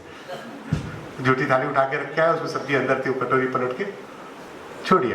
तो बच्चों को हम ऐसा बताते हैं ऐसे। और फिर उनको कहते हैं कि 2-3 बिंदु आप अपने लिख सकते हो। कोई बच्चा नाखून खाता है, कोई बच्चा टीवी अधिक देखता है, तो आप अपने डिसाइड करो और वो डिसाइड करके दैनंदिनी बनाओ। तो बच्चे इस तरह की दैनंदिनी बनाते हैं और फिर उसमें हम उनको एक टास्क दे देते हैं कि उस दैनंदिनी को सजा के लाओ। तो बच्चे सजा के अच्छी सी ड्राइंग्स बनाते हैं, इधर दैनंदिनी बनाई, इधर उसको सजाया, कटिंग किया, इस तरह की आर्ट बनाई, इस तरह का कोई अच्छा सा उसमें क्रिएशन किया। अवसर हुआ जन्माष्टमी का या रामनवमी का तो इस तरह की कोई ड्राइंग बनाई, आइसक्रीम की स्टिक पे बनाया। इस तरह के हम लोग के पास बहुत इनोवेटिव दैनंदिनियाँ थी। तो उसको हम लोग जो सप्ताह की सबसे अच्छी दैनंदिनी है उसके लिए बच्चों के लिए ताली बजवा देते हैं। तो उतने में बच्चे बड़ा खुश जाते हैं इस बार की मेरी दैनंदिनी फर्स्ट आ गई, तो उनके लिए प्रोत्साहन बहुत अच्छा होता है। और इससे हम लोग, लेकिन ये दैनंदिनी काम बहुत करती है। जो बच्चा रोज इसको भरता है उसके जीवन में उसका परिणाम दिखता है। वो रोज बढ़ेगा कि मैंने माता पिता को प्रणाम किया कि नहीं किया। 3 दिन कट्टुम लगाएगा तो चौथे दिन से उसको सही लगाने की इच्छा हो जाएगी। और हम कभी ये कहते नहीं कि तुम्हारे दैनिक में सारे सही होने चाहिए। हम कभी इस बात का ऑब्जेक्शन लगाते नहीं कि तुम्हारे दैनिक में कट्टम ज़्यादा क्यों है। हम खाली एक ही इंसिस्ट करते हैं कि आप उसको ईमानदारी से भरेंगे और रोज भरेंगे। एक पॉइंट और देते हैं, मैंने अपनी दैनिक रोज भरी कि रविवार को आते वक्त ही भरी। बच्चे जमा कराने के लिए ड्राइंग बनाने में तो मज़ा आता है, तो ड्राइंग बनाई और आते वक्त ही सारे सही मारे, एक आध कट्टुम लगाया स्मार्टली और जाके जमा कर दिया। तो एक हम पॉइंट उसमें ऐड कर दिया कि अपनी दैनिक मैंने रविवार को बनाई या 7 दिन बनाई। तो वो बच्चों को हम खाली इतना इंसिस्ट करें कि आप 7 दिन उसको बनाएं और ईमानदारी से बनाएं। कितने अधिक कट्टम है इसकी चर्चा हम कभी केंद्र पर नहीं करें, कभी भी उनके सामने या दूसरे बच्चों के सामने नहीं करें, ताकि उनके मन में ये हिचक नहीं हो कि हम करेंगे तो हमारी बेइज्जती होगी या हमको नीचा देखना पड़ेगा कि हमारे कट्टम ज़्यादा हैं। हम उनको कहें कि आपके कट्टम ज़्यादा है तो उसमें कोई बुरी बात नहीं, आपने अपनी गलती माननी सीख ली है, बड़ी बात है, आपकी अपने आप दूर हो जाएगी, भगवान आपके साथ हैं। ऐसा करके उनको मदद करें। तो ये एक अच्छा इंटरैक्टिव प्रयास है और गीता परिवार का ये बड़ा बढ़िया एक्सपेरिमेंट है और इसके बड़े अच्छे परिणाम हम लोग ने लिए हैं अपने केंद्रों पर। झूठ बोलने वाला तो मैंने स्वयं अपने जीवन में किया है और बहुत सारे लोगों को हम लोग ने युवाओं को भी कराया है। इसके ऑनलाइन भी दैनंदिनी हम लोग की चल रही थी, अभी इस समय नहीं है। तो उसमें होता यह है कि हम हमारे मन में काउंटर चलता है कि सुबह से तीसरा हो गया, सुबह से चौथा हो गया, सुबह से 8वां हो गया झूठ। सेल्स वाले बंदे तो पता नहीं कितना हो जाएगा सुबह से 40 हो गया, 50 ऐसा होगा। तो वो उसमें अनावश्यक वाले तुरंत खत्म हो जाते हैं। जो बातें हम बिना मतलब के बिना खाली बढ़ा चढ़ा कर बिना किसी फायदे के लिए बोलते हैं, वो जो अनावश्यक झूठ है वो तो तुरंत बंद हो जाते हैं। और जिन बातों में हमको अपना फायदा दिख रहा होता है वो झूठ हम फिर धीरे धीरे कंट्रोल कर लेते हैं कि बिना झूठ बोले, बात को नहीं कहकर और अपनी बात रख लेंगे। इस प्रकार से हम अपनी बात को मैनेज करना सीख जाते हैं। मैंने तो ये बात सीख ली है, मैं बिना झूठ बोले भी काम चला लेता हूँ अपना, और ये सारा ये दैनंदिनी के प्रयास से ये हो जाता है और बड़ा बढ़िया होता है। तो जिन लोगों को करना हो ये दैनंदिनी, आप बड़े अपने हिसाब से अपने पॉइंट बना के कर सकते हैं and it will improve your life drastically. बहुत बढ़िया वो काम करती है। और मेरे पास समय कितना है संगीता दीदी? मेरे पास समय कितना है? 5 मिनट क्या खत्म हो गया क्या मेरा समय? हाँ, इसीलिए मैं पूछा, मुझे ध्यान नहीं था आज। तो केंद्र चलाने के लिए संस्कार पथ का नियोजन करने के लिए ये कुछ महत्वपूर्ण आवश्यक अंग थे जिनका हम साथ ले सकते हैं। एक बहुत बढ़िया हमारे पास और बड़ा पॉइंट है, अगर हम किसी बड़े शिविर का आयोजन करना चाहें जिसमें हम 100-150 बच्चों को इनवाइट कर सकें और हम थोड़ा उसमें हमारे पास डोनेशन से या हम खर्च करना चाहते हैं और उस शिविर का थोड़ा सा खर्चा भी करना चाहें, तो उस शिविर में हम दत्ता भैया को, जितेंद्र भैया को और हमारे पास कई कार्यकर्ता हैं उनको इनवाइट करके बुला सकते हैं और वो हमारे यहाँ आकर शिविर का आयोजन करेंगे और हमको सिखाएंगे शिविर की एक एक बारीकी को। लेकिन वो तब आवश्यक होता है जब हमको बड़ा शिविर करना हो। छोटे शिविर करने के लिए उसकी कोई आवश्यकता नहीं। बड़ा शिविर करने में आवश्यक पड़ता है कि बड़ी संख्या में बच्चों को कंट्रोल करना और छोटी संख्या में बच्चों को कंट्रोल करना, उसमें बहुत फर्क हो जाता है। तो उस परिमाण में हम उसको कंट्रोल करने के लिए इनवाइट कर सकते हैं। जितेंद्र भैया हमारे पूरे यूपी में घूम घूम के, उत्तर भारत में घूम घूम के काम करते हैं। दत्ता भैया पूरे भारत में घूमते हैं, महाराष्ट्र में तो हर गाँव में जाते हैं, ऐसा उनका प्रयास रहता है। तो ये सब लोग उपलब्ध हैं इस काम के लिए और अपने जीवन में बड़ी मेहनत करके उन्होंने सारी बारीकियों को सीखा है और शिविर के अनेक आयोजन किए हैं। आप चाहेंगे तो ये लोग भी आपके यहाँ आकर बेसिक फंडामेंटल ट्रेनिंग दे सकते हैं और संगीता दीदी और मैं भी उपलब्ध रहते हैं। लेकिन उस समय की कितनी उपलब्धता हो पाती है, आप मुझे भी कहेंगे तो मैं भी आ सकता हूँ, दीदी को कहेंगे वो भी आ सकते हैं। तो आप केंद्र शिविर का आयोजन करेंगे और उसमें बढ़िया आयोजन करेंगे तो आप मतलब बढ़िया का मतलब होता है बड़ा। अगर हम क्वांटिटी में बड़ा कर रहे हैं तो हमें कार्यकर्ताओं की आवश्यकता पड़ती है और कुशल कार्यकर्ताओं की आवश्यकता पड़ती है। हम पहली बार में बड़ा शिविर करना चाहते हैं तो फिर हमको पीछे के बैकअप की जरूरत है, तो हमारे पास बैकअप है और वो बैकअप से ही काम होगा ऐसा नहीं है। आप अपने आप वो आराम से कर सकते हैं, लेकिन एक बैकअप का ऑप्शन मैंने आपको बता दिया कि वो भी एक ऑप्शन है। तो संस्कार पथ नाम से आप ये शिविर करें। इसका प्रतिवेदन का फॉर्म आपको एक मिलेगा। आप में से जो भाई बहन जाकर अपने क्षेत्र में ये शिविर करें उसकी सूचना हमको जरूर दें, क्योंकि आपने शिविर किया और हमको पता ही नहीं लगा तो फिर हमारी रिपोर्ट में वो शामिल नहीं होता। तो हमारी रिपोर्ट में वो शामिल हो जाए। इसलिए आपको एक प्रतिवेदन का फॉर्म मिलेगा, वो आप जरूर भर के देके जाए कि आप किस प्रकार का शिविर करें। और ऐसा इस शिविर का टारगेट है कि जो भी कार्यकर्ता शिविर में आए वो कम से कम 3 दिन का एक शिविर अपने सोसाइटी के 10 बच्चों को लेकर, इतना तो कम से कम संकल्प मैं करके जाऊं कि मैं जो कुछ यहाँ से सीख कर जा रहा हूँ, इतनी सारी बातें, इतनी बढ़िया भी हमने एक्टिविटी देखी, हाँ, बच्चों को कराने की। आप सोचो, आपने 10 बच्चों को एक्टिविटी दी, वो कितना बढ़िया बढ़िया क्या करके देंगे, कितना मज़ा आने वाला है उसमें। हम कहानी सुनाना सीख रहे हैं, हाँ, हम 10 बच्चों को बैठ के कहानी सुनाएंगे, कितना मज़ा आएगा। तो 3 दिन का शिविर कम से कम हम करेंगे, इसका संकल्प आपको कल कराया जाएगा।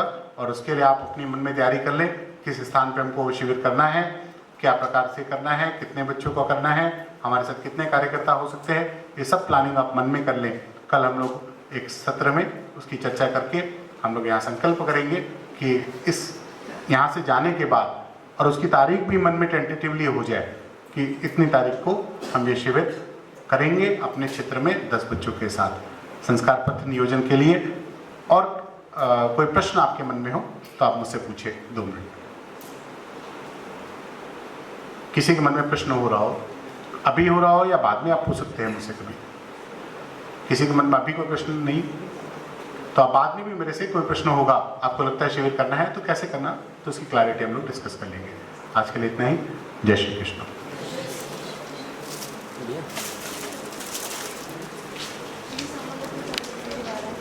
एक छोटी सी एक्टिविटी करेंगे हम, डिसिप्लिन से बिना बात किए हम लोग कैसे काम कर सकते हैं। पहली 3 कतारें जो है, आपको अपनी कुर्सियाँ पीछे ले जानी है, पीछे वाले लोग जगह से नहीं हटेंगे। एक जो बांग्ला गीत आपको दिया गया है ना, बंगाली गीत, तो बच्ची को बाहर निकालिए। गीत गाते गाते सिर्फ गीत की आवाज यहाँ पे आएगी। और सबसे पहले वाली जो कतार है वो अपनी अपनी कुर्सियाँ यहाँ पे एक कतार लगाएंगे, आप यहाँ पे एक कतार लगाएंगे, पीछे से आगे आएंगे, अपनी कुर्सी पीछे ले जाएंगे। कुर्सी लेके जाते समय जो गीत यहाँ से आपको बोला जा रहा है वो गीत आप गाते जाएंगे, ठीक है। और फिर आगे आकर के यहाँ पे खड़े हो जाएंगे। फर्स्ट कतार जैसे वापस आती है, सेकेंड वाली कतार अपनी चेयर पीछे लेके जाएंगे, हाँ, उल्टा आएगा। और फिर तीसरी की कतार हटा करके वापस अपनी जगह पे आकर के खड़े हो जाएंगे। आते जाते समय और कोई आवाज नहीं, अपना काम भी चलता रहे अपने हाथ और पैरों से, और अपने मुख से गीत चलता रहे। पहली कतार उठेगी और बाकी सब लोग ध्यान दें, मेरे पीछे आप लोग दोहराएंगे। ओय शान जननी डाके सोवारे, ओय शान जननी डाके सोवारे, पथ पर चलते देश नया निर्माण करें, वंदे मातरम। भौतिकता का दावा न लहे जला रहा आदर्शों को, परमेश्वर को भुला दिया है, भूल रहे कर्तव्यों को। गीता से ले ईश्वर भक्ति जीवन का निर्माण करें, आदर्शों के पथ पर चलते देश नया निर्माण करें। वंदे मातरम, वंदे मातरम। संयम सेवा ज्ञानार्जन से, सदाचारमय श्रद्धा से, कर्मयोगमय जीवन अपना भरा रहे सात्विकता से। देश प्रेम और मानवता का रग रग में संचार करें, आदर्शों के पथ पर बहुत सुंदर निर्माण करें। वंदे मातरम, वंदे मातरम। ईश्वरमय है अखिल विश्व यह संतों की पावन शिक्षा, अपना कर वैज्ञानिक दृष्टि करे संस्कृति की रक्षा। चले विवेकानंद मार्ग पर त्यागशील साकार करें, आदर्श।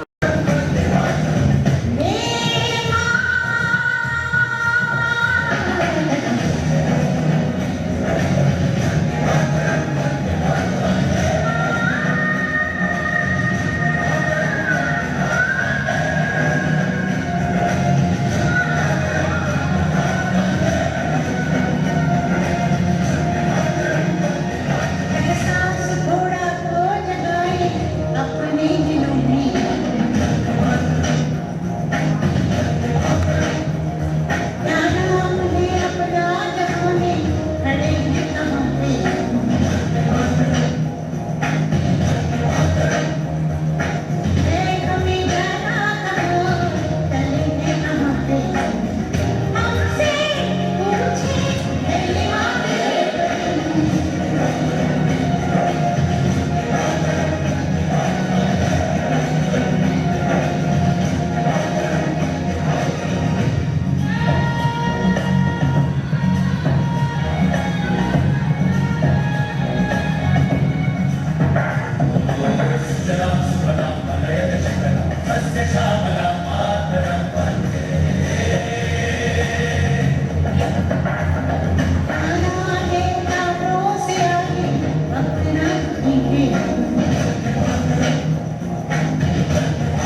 से पुरानी जीवित सभ्यताएं हैं। भारत ने कभी किसी देश पे आक्रमण नहीं किया।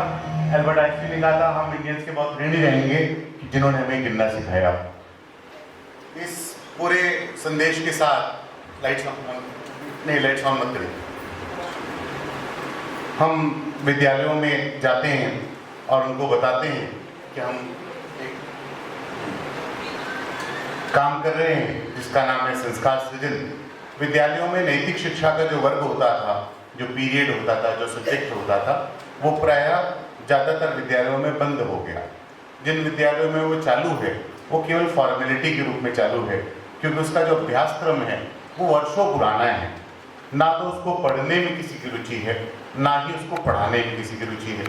नैतिक शिक्षा के टीचर का जब अपॉइंटमेंट स्कूल में होता है, आजकल भी बड़े से बड़े स्कूल में, तो जब अंग्रेजी की शिक्षा करते हैं तो उसकी अंग्रेजी में क्या स्पेशलिटी है, क्या क्वालिफिकेशन है, क्या स्पेशलाइजेशन है, वो चेक करते हैं। गणित की शिक्षा का करते हैं तो उसका मैथ्स में क्या स्पेशल एबिलिटी है, ये चेक किया जाता है। लेकिन और आर्ट के टीचर का करते हैं तो उसने कौन से आर्ट्स कॉलेज से क्या किस प्रकार की आर्ट्स की शिक्षा प्राप्त की, ये पता लगाया जाता है। लेकिन नैतिक शिक्षा के अध्यापक को नियुक्त करते वक्त किसी भी बात की जानकारी की जाती नहीं। अंग्रेजी माध्यम स्कूल है तो ये दिखता है कि अच्छी अंग्रेजी बोल सकता है कि नहीं, केवल उसका लिंगुअल टेस्ट होता है। हिंदी मीडियम स्कूल ये देख लेते हैं कि इसको हिंदी पढ़ानी आती है कि नहीं, ताकि ये 2 सब्जेक्ट में काम आ जाए। जो विषय सबसे ज़रूरी है किसी भी इंसान के लिए, उस विषय के अध्यापक को नियुक्ति करते समय उसकी कोई परीक्षा नहीं की जाती। उसकी परीक्षा का कोई मॉडल, कोई स्टैंडर्ड भारत में नहीं, पूरी दुनिया के किसी स्कूल के पास है नहीं। और ये बड़ी चिंता की बात है। समाज में सारे काम जिसके पर हम रोज़ मीडिया में घंटों न्यूज़ देखते हैं और हम चिंता व्यक्त करते हैं कैसे ठीक होगा, और हम उसके फंडामेंटल्स में जाते नहीं कि हमने ही उन कामों को कराने के लिए ऐसा वातावरण तैयार किया है, इस प्रकार की भावना निर्माण की है कि लोग वैसे ही सोचने लगते। जब हम उनको बताएंगे ही नहीं कि नैतिक गुणों का क्या महत्व है, तो फिर नैतिक गुण उनके जीवन में क्यों रहेंगे। तो ये सारी बातों को प्रेजेंट करने के लिए हमने पावर पॉइंट की क्लिप्स बनाई। एक क्लिप पावर पॉइंट की मैं आपको दिखाऊंगा। ये क्लिप आपको इसलिए नहीं दिखा रहे कि आपको समझना है। अगर आप किसी विद्यालय को समझाना चाहेंगे तो आप कैसे समझा सकते हैं, उस दृष्टि से आपको उसको देखना है। मैं भी उसी दृष्टि से आपको बताऊंगा।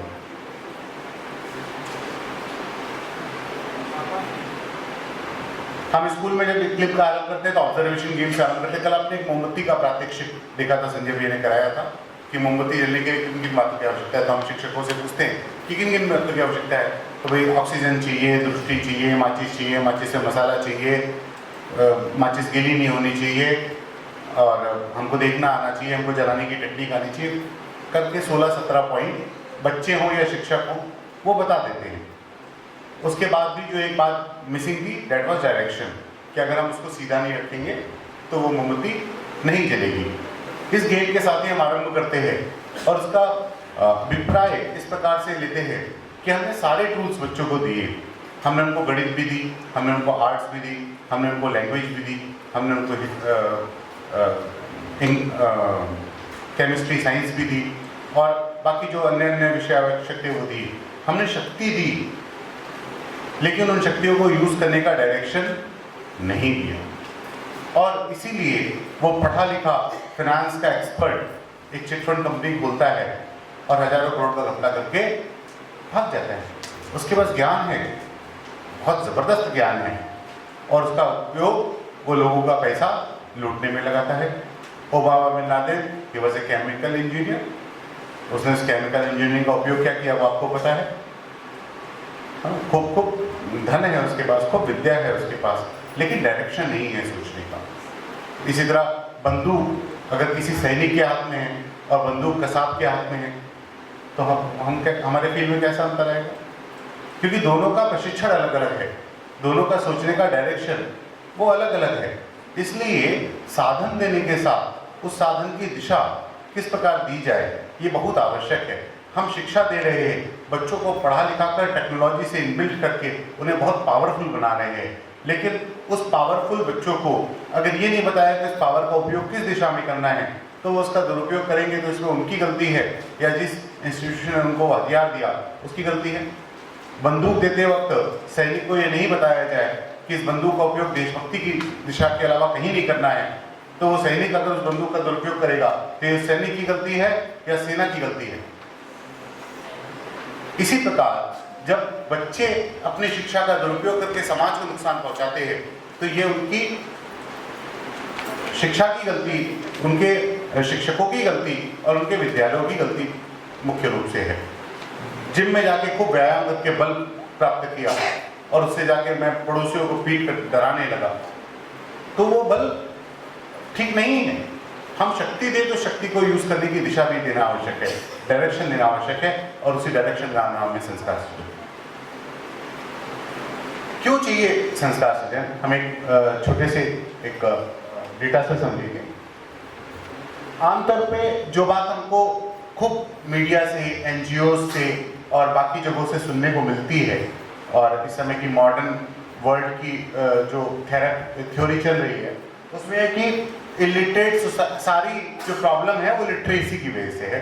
अगर शिक्षा दे दी जाए, पढ़ा लिखा दिया जाए तो हमारे समाज की सब दिक्कतें दूर हो जाएंगी। लेकिन अगर हम थोड़ा सा उसको विवेचना करें कि इलिटरेसी की वजह से क्या क्या प्रॉब्लम है, तो हम ये मानते हैं कि जो बताया जाता है हमको कि जो इलिटरेट सोसाइटी है वो डोमेस्टिक वायलेंस बहुत करती है, घरेलू हिंसा बहुत करती है, वो ऑनर के लिए करती है, जात पात के लिए झगड़े, उनके लिए कत्ल, फीमेल फोर्टिसाइड वो भ्रूण हत्या करती है, गर्भ गिरा देते हैं, डाउरी दहेज का बहुत ज़्यादा ऐसा माना जाता है कि जो लोग गांव के हैं, कम पढ़े लिखे हैं, उनमें दहेज का बहुत ज़्यादा चलन है। लेकिन ये बात पूरी तरह सच है क्या? इसको हम दूसरी तरफ जाएंगे तो देखेंगे कि जो हम मान रहे हैं कि एजुकेटेड सोसाइटी है हमारे आसपास, हमारे चारों ओर, लेकिन जो बहुत संस्कारित नहीं है, जिनमें संस्कार की कोई विशेष शिक्षा नहीं है, लेकिन एजुकेटेड खूब है, खूब बढ़िया डिग्री प्राप्त की है, उनमें डोमेस्टिक वायलेंस नहीं है क्या? खत्म तो नहीं हुआ, कम हुआ कि नहीं हुआ उस पर भी चर्चा करने की जरूरत है। ऑनर के लिए नहीं है क्या? फीमेल फोर्टिसाइड बहुत ज्यादा है। जो बिना पढ़े लिखे लोग हैं वो उसको कम करते हैं, पढ़े लिखे लोग सोफिस्टिकेटेड तरीके से बड़े हॉस्पिटल में जाके उसको बहुत बढ़िया तरीके से कराते हैं। डाउरी खत्म नहीं हुआ, अच्छी खासी मात्रा में है। अब ये चार समस्याएं तो वही है जो पहले इलिटरेट में थी, अब वो समस्याएं समझेंगे जो लिटरेट सोसाइटी में, इलिटरेट में नहीं है। अगर हम पढ़े लिखे नहीं थे तो हमारे पास वो समस्याएं नहीं थी, लेकिन पढ़ाई लिखाई की वजह से वो समस्याएं हैं। फूड एडल्ट्रेशन, हमने जंक फूड बनाए, पिज्जा बनाया, बर्गर बनाया, फ्रूटी बनाई, कोल्ड ड्रिंक्स बनाई, पैक्ड फूड बनाए जो कि स्वास्थ्य के लिए हानिकारक है। जिस भोजन का उपयोग एकमात्र हमारे स्वास्थ्य वृद्धि के लिए था, हमने उसको टेस्ट का नया आयाम देकर अपनी सेहत के हानि के लिए तैयार कर दिया। ये पढ़े लिखे लोगों ने किया, बिना पढ़े लिखे लोगों ने कभी नहीं किया। गांव में कोई ऐसा भोजन नहीं खाता जो स्वाद के लिए अच्छा और स्वास्थ्य के लिए बुरा हो। ऐसा एक भी भोजन गांव में नहीं खाया जाता, और शहरों में प्रायः ज्यादा भोजन वही खाए जाते हैं, ज्यादा पदार्थ उसी प्रकार के खाए जाते हैं जो पैक्ड होते हैं, जो खूब बढ़िया well furnished multi brand company के होते हैं, और वो सेहत को खूब नुकसान करते हैं। करप्शन, भ्रष्टाचार, ये पढ़े लिखे लोगों ने शुरू किया। अनपढ़ आदमी भ्रष्टाचार करे इसके लिए उसके पास कोई टूल नहीं है। पढ़े लिखे आदमी के पास इतनी पावर होती है, इतना बुद्धि होती है, इतना सोर्स होता है, कि इतनी टेक्निक्स होती हैं कि वो करप्शन को क्रिएट कर पाता है। कैपिटलिस्ट टेररिज्म, पूंजीवाद का आतंकवाद, जो कि बहुत बड़ा टेररिज्म है। हमारे सामने कोका कोला इंडिया में आई और उसने थम्सअप को खरीद लिया। थम्सअप इंडियन कंपनी थी, पार्ले ग्रुप की। यहाँ पर दो मुख्य उत्पाद थे, एक थम्सअप, एक कैंपा कोला। तो उन्होंने दोनों को कहा कि तुम हमारे साथ बिको, वरना हम खत्म कर देंगे। पार्ले ग्रुप ने उसको तुरंत बेच दिया कोका कोला को। कैंपा ग्रुप नहीं बिका। उन्होंने अपने पैसे की ताकत से उस कैंपा ग्रुप को खत्म करा दिया। राजनीतिज्ञों का साथ लेके, पॉलिटिशियंस का साथ लेकर उन्होंने उनके लाइसेंस कैंसिल कराए, उनके साथ बहुत सारी दिक्कतें खड़ी कर दी, उनके बहुत सारे लीगल केसेस बना दिए, और आखिरी में आज आपको कैंपा कोला की बॉटल्स कहीं भी देखने को नहीं मिलती। तो ये कैपिटलिस्ट टेररिज्म है। हम ही रहे, बाकी सब खत्म हो जाए। जैसे लेज आया, उसने अंकल चिप्स को खरीद लिया। इस प्रकार हम ही रहेंगे और बाकी सबको हम खत्म कर देंगे। ये कैपिटलिस्ट टेररिज्म है। एल्डरली अब्यूज, बड़ों का अपमान करना, ये बिना पढ़ी लिखी सोसाइटी में ना के बराबर है और पढ़ी लिखी सोसाइटी में खूब जोर शोर से चल रहा है। चाइल्ड अब्यूज, सोचता भी नहीं कोई गांव का आदमी, और शहरों में ये ऐसी नई समस्या आ गई, बच्चों के साथ अनाचार करना, दुराचार करना। ये पहले हमारे साथ, हम 50 साल पुरानी एक भी घटना नहीं बता सकते कैसा कभी हमने सुना हो, पढ़ा हो। टेक्नोलॉजी ड्रिवन टेररिज्म, जितना टेररिज्म है उसको टेक्नोलॉजी का सपोर्ट नहीं मिला होता तो उतना बड़ा ना हो पाता। AK-47 जैसी राइफल्स, ये टेक्नोलॉजी का देन है। इतनी बड़ी मिसाइल्स, ये टेक्नोलॉजी का देन है। ये सब टेक्नोलॉजी का दुरुपयोग, उसको हमने टेक्नोलॉजी बनाते वक्त उसको इस प्रकार से सीमित नहीं किया कि वो नैतिक दिशा में चले, अनैतिक दिशा में नहीं जाए। इस कारण वो टेररिज्म को बढ़ाती है। ह्यूमन ट्रैफिकिंग, देह व्यापार खूब बढ़ गया। हम लोगों को शायद पता नहीं है, लेकिन बहुत सारी लड़कियां हिंदुस्तान से विदेशों में रोज हजारों की तादाद में बेची जाती हैं। हमारे अंग बेचे जाते हैं, किडनियां चुराई जाती हैं। ये सारे काम पढ़े लिखे सोसाइटी ने शुरू किए, जो कि बिना पढ़े लिखे सोसाइटी नहीं करती। साइबर क्राइम, इंटरनेट से होने वाले सारे क्राइम और एपिक्यूरियन कल्चर, भोगवादी जिंदगी। पहले के लोग बहुत अमीर होते थे तो भी वो खर्चा नहीं करते थे। अब तो हम EMI पे 20,000 का मोबाइल खरीद लेते हैं, हम EMI पे गाड़ियाँ निकलवा लेते हैं, हम EMI पे एक बढ़िया महंगी मकान फ्लैट रहने के लिए खरीद लेते हैं। हमारे पास पैसे नहीं है, अगर हमारी नौकरी चली गई तो हम वो EMI देने के काबिल नहीं है, तो भी वो हम खरीद लेते हैं। ये कल्चर पढ़ी लिखी सोसाइटी ने लिया। गांव में ऐसा कोई कभी करता नहीं था। पहले बिना पढ़े लिखे लोग ऐसा कभी करते। हमारे तो कहावत थी, जितनी चादर उतना ही पाँव फैलाओ, जितनी चादर नहीं उसका पाँव मत फैलाओ। अब हमको कहा गया चादर की बात छोड़ो, पाँव कितना फैलाना है वो सोचो। लोन देने के लिए रोज हमारे पास 20 से फोन आते, भाई साहब लोन चाहिए क्या? आपके लिए लोन सेंक्शन किया है हमने, आपकी प्रोफाइल बड़ी अच्छी है, आप इतने का लोन ले लीजिए। ऐसा करके रोज हमको लालच देकर हमको फंसाया जाता है। ये सब काम शिक्षा ने किया। ऐसा नहीं कि शिक्षा बुरी है, लेकिन शिक्षा में वैल्यूज का इग्नोरेंस, उसके कारण ये सारा काम हुआ। अगर शिक्षा में वैल्यूज को इनबिल्ट कर दिया जाए तो वो बड़ी अच्छी हो सकती है। हम किस सोसाइटी की अपेक्षा करते हैं जो शिक्षा के साथ हो, वो हम अगली साइड में देखें। उससे पहले एक और मेरी रहेगी बात कि हाँ, अगली इसी कॉन्सिक्वेंसेस क्या हुए कि हमने adding degrees, missing common sense. हमने डिग्रीज को ऐड की, कॉमन सेंस नहीं है। पहले के गांव के लोगों को आप देखेंगे और वो पढ़े लिखे नहीं हैं, लेकिन बुद्धि कम नहीं है, खूब बढ़िया से निर्णय करते हैं, खूब जल्दी बात समझ जाते हैं। अभी पढ़े लिखे लड़कों को भी कोई बात समझानी हो तो बहुत समय कई बार लग जाता है। बिगर हाउसेस, स्मॉलर फैमिलीज, पहले छोटे से मकान में 12 लोग रहते थे, अब 12 कमरों के मकान में 2 लोग रहते हैं। More income, less peace of mind, खूब पैसा हो रहा है लोगों के पास। पहले बहुत कम कमाई थी, लेकिन अब कमाई बहुत ज़्यादा है, लेकिन पीस ऑफ माइंड कम हो गया। More information, less wisdom, internet, Google, जितना मर्जी इन्फॉर्मेशन लो, कोई कमी नहीं है इन्फॉर्मेशन की, लेकिन बुद्धिमत्ता कम हो गई, हमारा विजडम कम हो गया। बिग बिजनेस मैनेजमेंट, खूब बड़े बड़े बिजनेस मैनेजमेंट्स हम करने लगे, खूब बड़े बड़े इंफ्रास्ट्रक्चर क्रिएट करने लगे, लेकिन नो लाइफ मैनेजमेंट, हमारे पास जीवन का मैनेजमेंट चला गया। अर्निंग, हैप्पी लिविंग, हम खूब भाग दौड़ के कुछ कमा लें, कुछ ज़्यादा कमा लें और खूब महंगी लाइफ बना लें, इसमें लगे हुए हैं, बट मिसिंग लाइफ, हम जिंदगी खो रहे हैं। ग्रेट सोशल नेटवर्किंग, खूब फेसबुक, व्हाट्सएप और हम बहुत ज़बरदस्त सोशल नेटवर्किंग में लग गए हैं। Less of family bonding. माँ को बच्चे को कहना होता खाना खाने आओ तो वो व्हाट्सएप कर देती है, बेटा खाना लग गया। क्या फैमिली बॉन्डिंग रहेगी, वो सोचने वाली बात है। ये कॉन्सिक्वेंसेस हो गए इस प्रकार के एजुकेशन सिस्टम के। लेकिन चाहिए क्या? हम सब वास्तव में चाहते क्या है? कोई भी, ऐसा नहीं कि हम जो यहाँ पे बैठे हैं वो, कोई भी माता पिता जो जिसको आप पूछेंगे, चाहे वो संस्कारी है, चाहे कुसंस्कारी है, चाहे उसके पास कुछ भी है, चाहे कुछ भी नहीं है, चाहे वो बुरा है, चाहे अच्छा है, चाहे किसी भी क्लास का, किसी भी वर्ग का, गरीब हो, अमीर हो, खूब पढ़ा लिखा हो, बिना पढ़ा लिखा, सबको चाहिए क्या? हम सबको अपने पेरेंट्स कैसे चाहिए? आइडिया चाहिए हमको, माता पिता आदर्श चाहिए हमको। ऐसे माता पिता नहीं चाहिए जिनको रामायण आती ना हो, की तरह आती ना हो। बच्चे खूब मजाक उड़ाते हैं कि आपको तो कुछ आता ही नहीं, आपको कुछ पता ही नहीं है, आपको तो सब्जेक्ट भी पता नहीं है, आपको तो कुछ ज्ञान नहीं है। हम, क्योंकि हमारे पेरेंट्स आइडिया रहे नहीं, उस लेवल के उनका विजडम रहा नहीं। लेकिन वो हो तो ही हम सोसाइटी को अच्छा मानते हैं। माता पिता को संतान कैसे चाहिए? आज्ञाकारी चाहिए, मेरे आज्ञा माने, और हम इसका भला ही सोचते हैं, हम इसका बुरा नहीं चाहते, इसलिए हमारी संतान आज्ञाकारी हो। शिक्षक कैसा चाहिए? राष्ट्र निर्माता शिक्षक चाहिए। 10 से 5 की ड्यूटी करी और हम आ गए और अपने घर पे आके सो गए, ये जॉब करने वाला शिक्षक नहीं चाहिए। शिक्षक वो चाहिए जिसके मन में राष्ट्र निर्माण का भाव हो, उसने चाणक्य को पढ़ा हो और चाणक्य के विजन पे अपनी जिंदगी को गुजारना चाहता हो। विद्यार्थी चरित्रवान होना चाहिए। वो कल हमने यहाँ दृश्य देखा, उस प्रकार के विद्यार्थी होंगे तो किस प्रकार का समाज हम निर्माण करेंगे?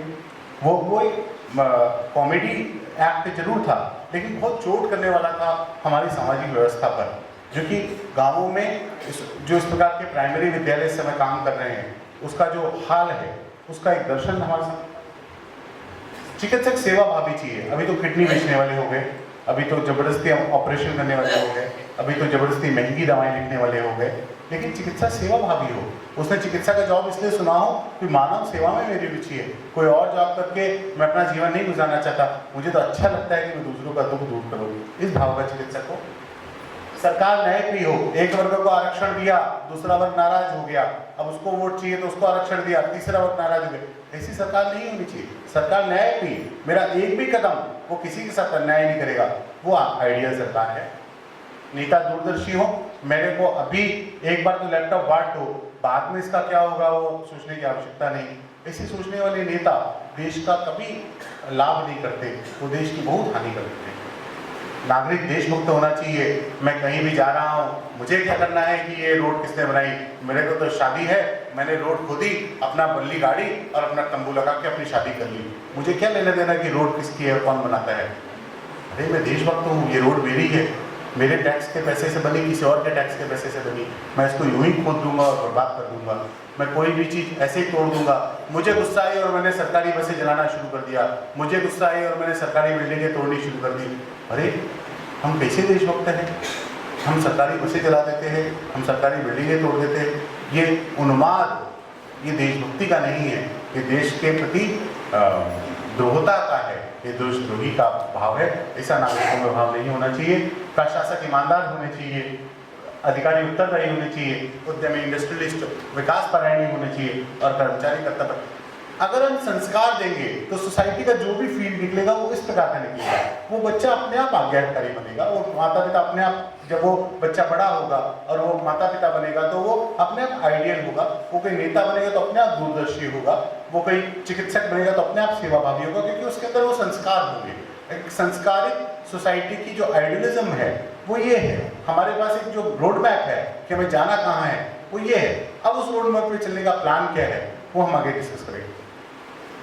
हाउ वी डू इट, हम करते कैसे हैं?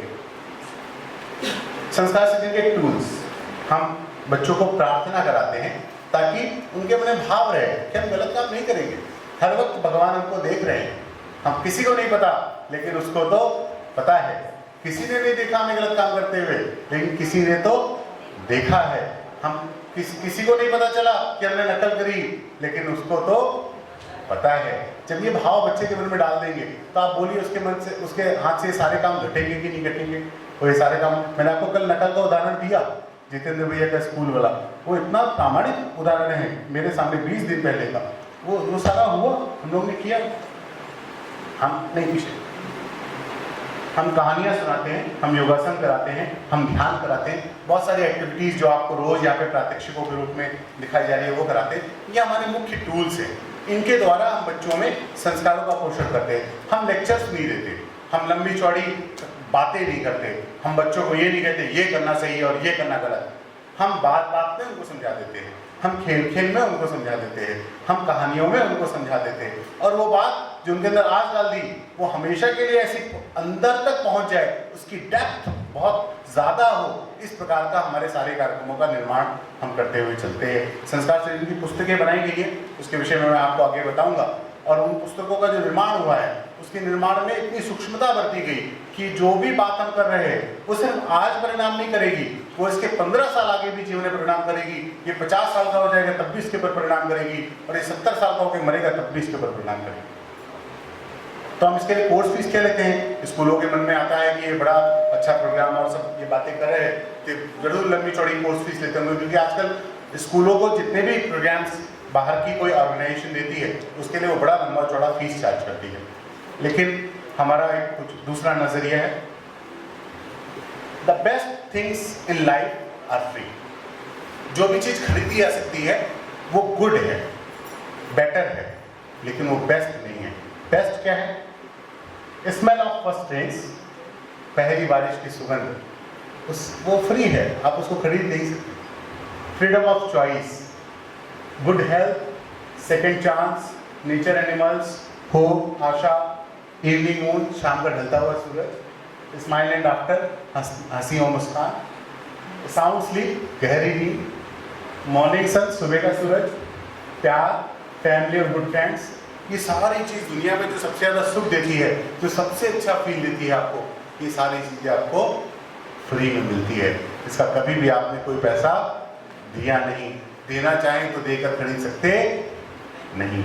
जो भी चीज़ आप खरीद सकते हैं और खरीद कर आपको सुख दे सकती है वो गुड या बेटर की कैटेगरी में आती है, लेकिन best things are life is free and our Sanskar Srijan course is also free because it is best. हाँ, ये सबसे बढ़िया है, इसलिए हम इसको फ्री रखते हैं, हम इसका कोई चार्ज नहीं लेते। आगे सीबीएसई का एक सीसी मॉडल है, अभी उन्होंने वैल्यू बेस्ड एजुकेशन की ज़रूरत समझ के उसको लागू करना चाहा है। उन्होंने उसको मॉड्यूल्स बनाकर दे दिया स्कूलों के, आप करिए, लेकिन कैसे करिए उनको भी पता नहीं है। इसलिए जिन स्कूलों में हमने इसको चालू किया वहाँ पर संस्कार सृजन एक सीसी के बहुत हेल्पफुल टूल में उभर के आया। ये हम लोग को ये बात चालू करने के बाद मालूम पड़ा और स्कूलों के फीडबैक से आया, और ये बड़ा बढ़िया हुआ। वो स्कूल बड़ा परेशान थे कि सीबीएसई का जो सीसी कैरिकुलम है वो हम कैसे पूरा करें, और संस्कार सृजन उसके लिए बेस्ट ऑप्शन के रूप में पूरे भारत में अकेले ऑप्शन के रूप में सामने है। हमारे भारत में कोई ऐसा ऑप्शन नहीं, दूसरा कोर्स नहीं। ये बात विद्यालय ने हमको बताई, हमको पता नहीं थी, लेकिन हम लोग बड़े विद्यालय है और उसकी ओनरशिप उसके हर पार्टनर को देता है। Everyone talks about better planet for our kids. पूरी दुनिया में सब लोग कहते हैं कि अच्छी दुनिया छोड़ो, पेड़ बचाओ, धरती बचाओ, पानी बचाओ, वरना कैसे आगे की पीढ़ियां जिएंगी। हम लोग बात करते हैं कि हमारी आने वाली पीढ़ियों के लिए प्लैनेट को बचाओ। हम दूसरी बात करते हैं, हम कहते हैं we should try to leave better kids our planet. हम कहते हैं कि भैया बच्चों को ठीक करो तब प्लैनेट बचेगा। अगर बच्चे ही नहीं रहेंगे ठीक तो तुम चाहे जितना पानी बचा लो तुम बचा लोगे, लेकिन तुम्हारे बच्चे बर्बाद कर देंगे। उनको संस्कार नहीं दिया तो दुनिया क्या काम आएगी उनके या किसी और के। हम बच्चे अच्छे बनाएं, दुनिया अपने आप संवर जाएगी। ये हमारा संदेश, और संदेश के साथ में लिखता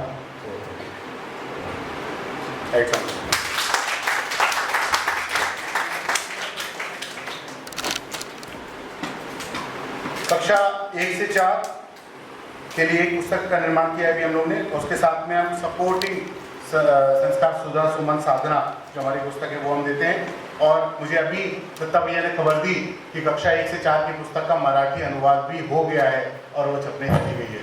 ये बड़ी अच्छी खबर हम लोग को इस शिविर में प्राप्त हुई है। तो ये अभी हमारे पास हिंदी में पूरी उपलब्ध है और मराठी में इसका अनुवाद हो गया है। हम लोग जल्दी इसको तेलुगु और बाकी रीजनल लैंग्वेजेस में भी करने का कोशिश कर रहे हैं, जितना वो जल्दी होगा। सेकेंड एडिशन इसका छप के आ गया है। फर्स्ट एडिशन हम लोग का पूरा खत्म हो गया जितना छपा था, तो अभी सेकेंड एडिशन इसी शिविर में छप के आया है। मैं आपके सामने उसकी पहली पुस्तकें प्रस्तुत कर रहा हूँ। और कक्षा 5, 6, 7, 8, 9, 10, 11 इन सब के लिए हम लोगों ने टीचर्स गाइड बनाई है, और इन टीचर्स गाइड से ये पूरी संस्कार सृजन कक्षा चलती है। ये पढ़कर इस पुस्तकों को इतना पावरफुल बनाने का प्रयास किया गया है कि खाली ये पुस्तकें पढ़कर कैसे मुझे नैतिक शिक्षा का वर्ग संस्कार सृजन अपनी कक्षा में चलाना है वो शिक्षक चला सके। इस प्रकार की भाषा का, इस प्रकार की ट्रेनिंग का प्रयास हम लोगों ने पुस्तकों के माध्यम से किया है। हम कोशिश करते हैं हम स्कूल में जाके ट्रेनिंग ज़रूर करें, क्योंकि इतना पढ़ने की मेहनत कितने शिक्षक करेंगे वो एक क्वेश्चन तो होता ही है प्रैक्टिकल लेवल पर, लेकिन करते हैं अच्छे शिक्षक। हम लोग जब ये काम करना शुरू किया तो स्कूलों के साथ हम लोग के बहुत संपर्क में शिक्षक आए, और आज भी हम लोग के बीच में बहुत सारे शिक्षक ऐसे बैठे जो संस्कार सृजन की वजह से ही हम लोग से इतना जुड़ गए कि उनको बढ़िया लगा कि ये काम अच्छा है। तो वो करते हैं, बड़ा सपोर्ट हमको हर विद्यालय में जब हम जाएंगे तो वहाँ पे एक आध शिक्षक हमको जरूर ऐसा मिल जाएगा जिसके बड़े मन का काम होगा और बड़े मन से आपके साथ लगना चाहेगा। स्कूलों में हम इसको आरंभ करें, उसके लिए हमने स्कूलों के लिए फॉर्म्स बनाए। ये उसका इंस्ट्रक्शन फॉर्म है और इस फॉर्म में उसको भरकर देना होता है। ये गाइड बुक्स के पैसे हम लोग स्कूलों से मांगते हैं, ये भी सब्सिडाइज्ड है। हम 50 रुपये एक बुक के मांगते हैं, 50 रुपये एक बुक के मांगते हैं और वो उसके लिए सब्सिडाइज प्राइस है, ज़्यादा नहीं है। और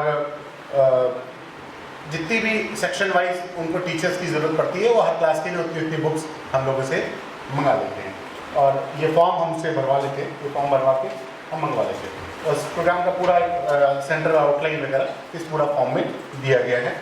जो क्लिप आपको अभी मैंने दिखाई वो क्लिप एक सीडी में हम लोग ने कर दिया है, वो 10 रुपये में सीडी आप पीछे से ले सकते हैं और ये क्लिप दिखा सकते हैं स्कूलों में, बड़ा बढ़िया कर सकते हैं। ये पावर पॉइंट की स्लाइड्स अगर आपको ज़रूरत होगी तो मैं आपको मेल कर सकता हूँ और वो मेल पर इस सीडी में ही ये पावर पॉइंट फाइल्स हम लोग जनरली नहीं दे सकते किसी को। ये जो गीता परिवार का ऑथेंटिक कार्यकर्ता हो उसी को दे सकते हैं, वरना लोग इसको दूसरी संस्था अपनी उपयोग के लिए इसको बदल कर उपयोग कर लेंगे।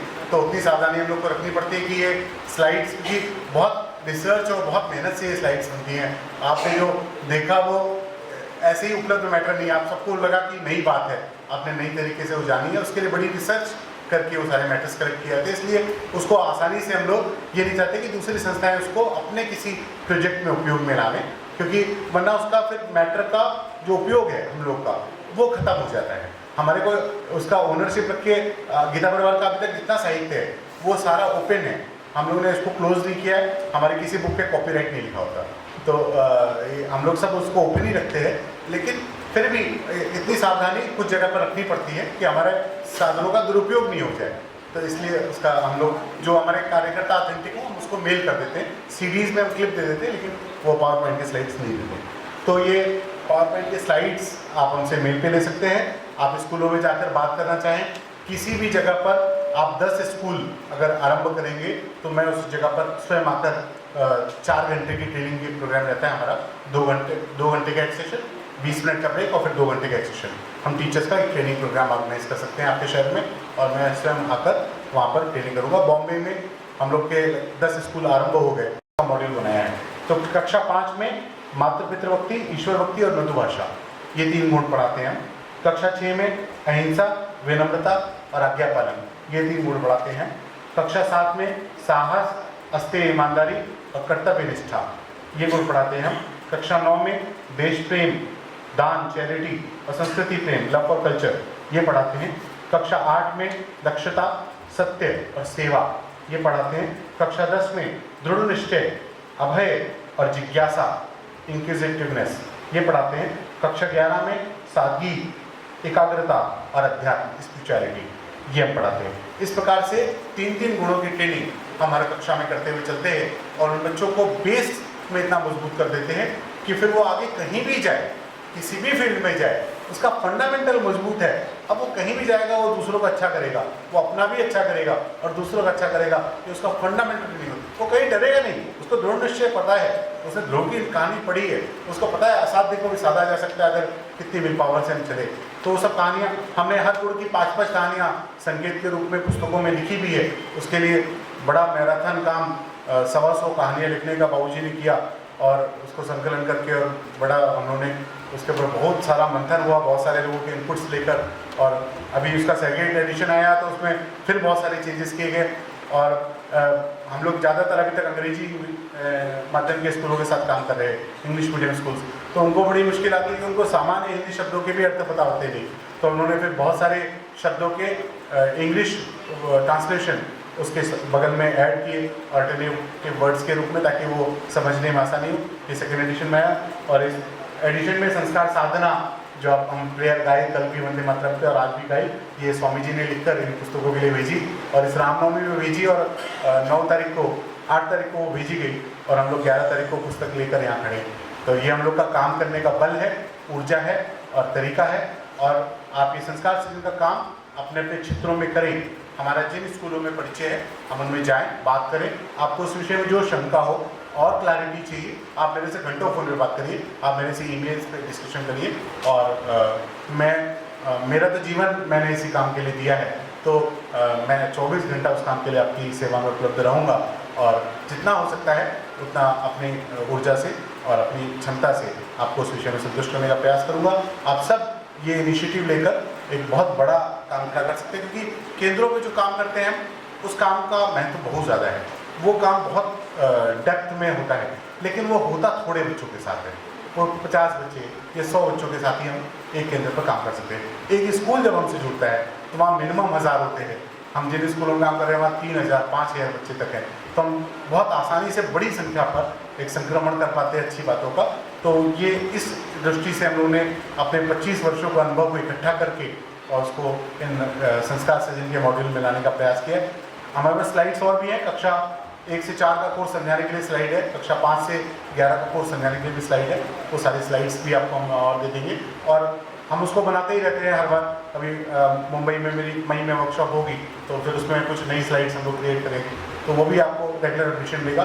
साइट बन रही है इसकी, वेबसाइट भी sanskarsrijan.com, उस पर काम चल रहा है इस समय। तो हम लोग सारे स्कूलों के एक प्लेटफॉर्म पे कनेक्ट कर देंगे जो संस्कार सृजन के मेंबर्स होंगे, और वो अपने आइडिया शेयर कर सकते हैं, वो अपने वीडियोस अपलोड कर सकेंगे, अपनी प्रेजेंटेशंस अपलोड कर सकेंगे और वो सारे स्कूलों को शेयर हो जाएगी, ताकि एक स्कूल ने कोई बढ़िया एक्सपेरिमेंट किया और वो बड़ा अच्छा है तो वो बाकी स्कूलों तक एक प्लेटफॉर्म से पहुंच जाएगा। तो उसके लिए हम एक प्लेटफॉर्म तैयार कर रहे हैं, वेबसाइट पे काम चल रहा है, 1 महीना और लगना चाहिए उसमें और वो आ जाएगी हमारे सामने। तो ये संस्कार सृजन के रूप में गीता परिवार का लेटेस्ट इनिशिएटिव ये आपके सामने शिविर के अंतिम दिन रखा जाए, ऐसा विचार हम लोगों ने किया था और मैंने रखा। इस विषय में किसी को कुछ पूछना है तो 1 मिनट में पूछेगा, फिर हम सेशन समाप्त करेंगे। अभी आपके मन में कोई प्रश्न किसी के है क्या? ठीक है, अब बाद में भी मुझसे उस बारे में जानकारी कर सकते हैं। और अभी हम भोजन के लिए जाएंगे और आराम से भोजन करेंगे, कोई झूठा नहीं छोड़ेगा। हाँ, पीछे पुस्तकें आप खरीद सकते हैं। हमारी गीता परिवार की भी जो पुस्तकें हैं वो भी आज बिक्री के लिए रखी गई है, संस्कार सुधा, साधना, ज्योति इत्यादि। संस्कार सृजन की भी पुस्तकें बीच रखी हैं, आप सेट ले सकते हैं। फॉर्म आपको फ्री मिल जाएंगे स्कूल में संपर्क करने के लिए, ये फ्री मिल जाएंगे। सीडीज़ आप 10 रुपये में ले सकते हैं और भी कुछ सीडीज़ गीता परिवार की हैं या बुक्स हैं, वो भी आप देख सकते हैं नीचे काउंटर पे, वो भी आप आज बिक्री के लिए हम लोग ने रखा है दिन, आप उसको ले सकते हैं। कम मूल्य पर सारी पुस्तकें हम लोग बेचते हैं। कमाई का उद्देश्य गीता परिवार का रहा नहीं, ये सारा सेवा दृष्टि से चलता है काम, तो आपको आसानी से ले सकते हैं, कम कीमतों में सारी चीज़ मिलती है। जय श्री कृष्ण। उत्तिष्ठ, ताली बजानी तो अच्छी से बजा दीजिए। धन्यवाद। विश्राम।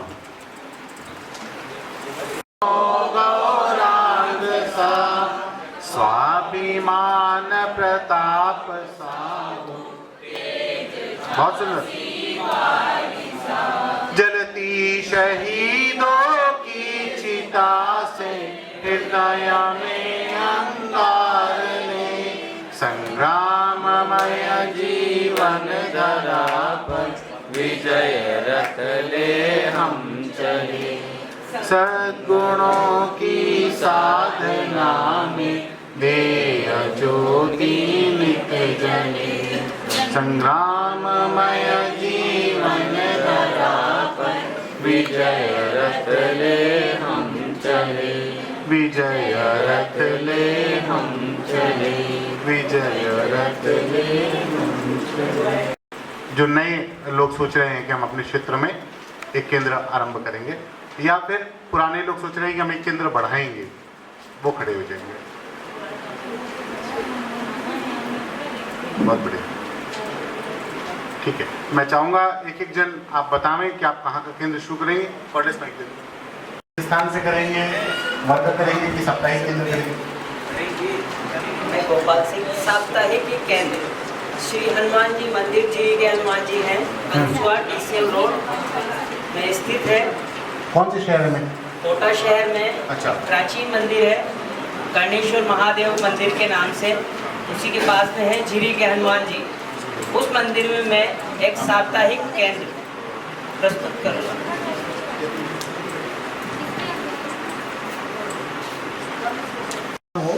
और उसके अंदर में बच्चों को वो शिविर नहीं है, वो केंद्र है जो सप्ताह में एक बार होता है, उसको हम केंद्र बोलते हैं। केंद्र। और जो 3 दिन लगातार या 5 दिन लगातार या 15 दिन लगातार चले उसको हम बोलते हैं वर्ग।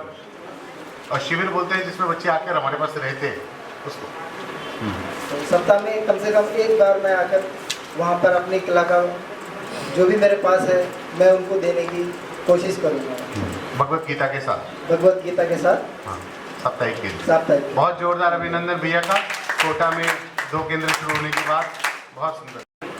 कलकत्ता से अभी तक हमारे यहाँ पर हुआ है, पर ये रेगुलर नहीं रह पाया था। तो अब की बार ये प्रयास रहेगा कि DG सेशन से शुरू किया जाए। नहीं है, वही वाला माइक लग जाएगा फिर। साप्ताहिक वर्ग से शुरू करने के का प्रयास करेंगे और ये प्रयास गुरुदेव के आशीर्वाद से सफल होगा, ये इच्छा है।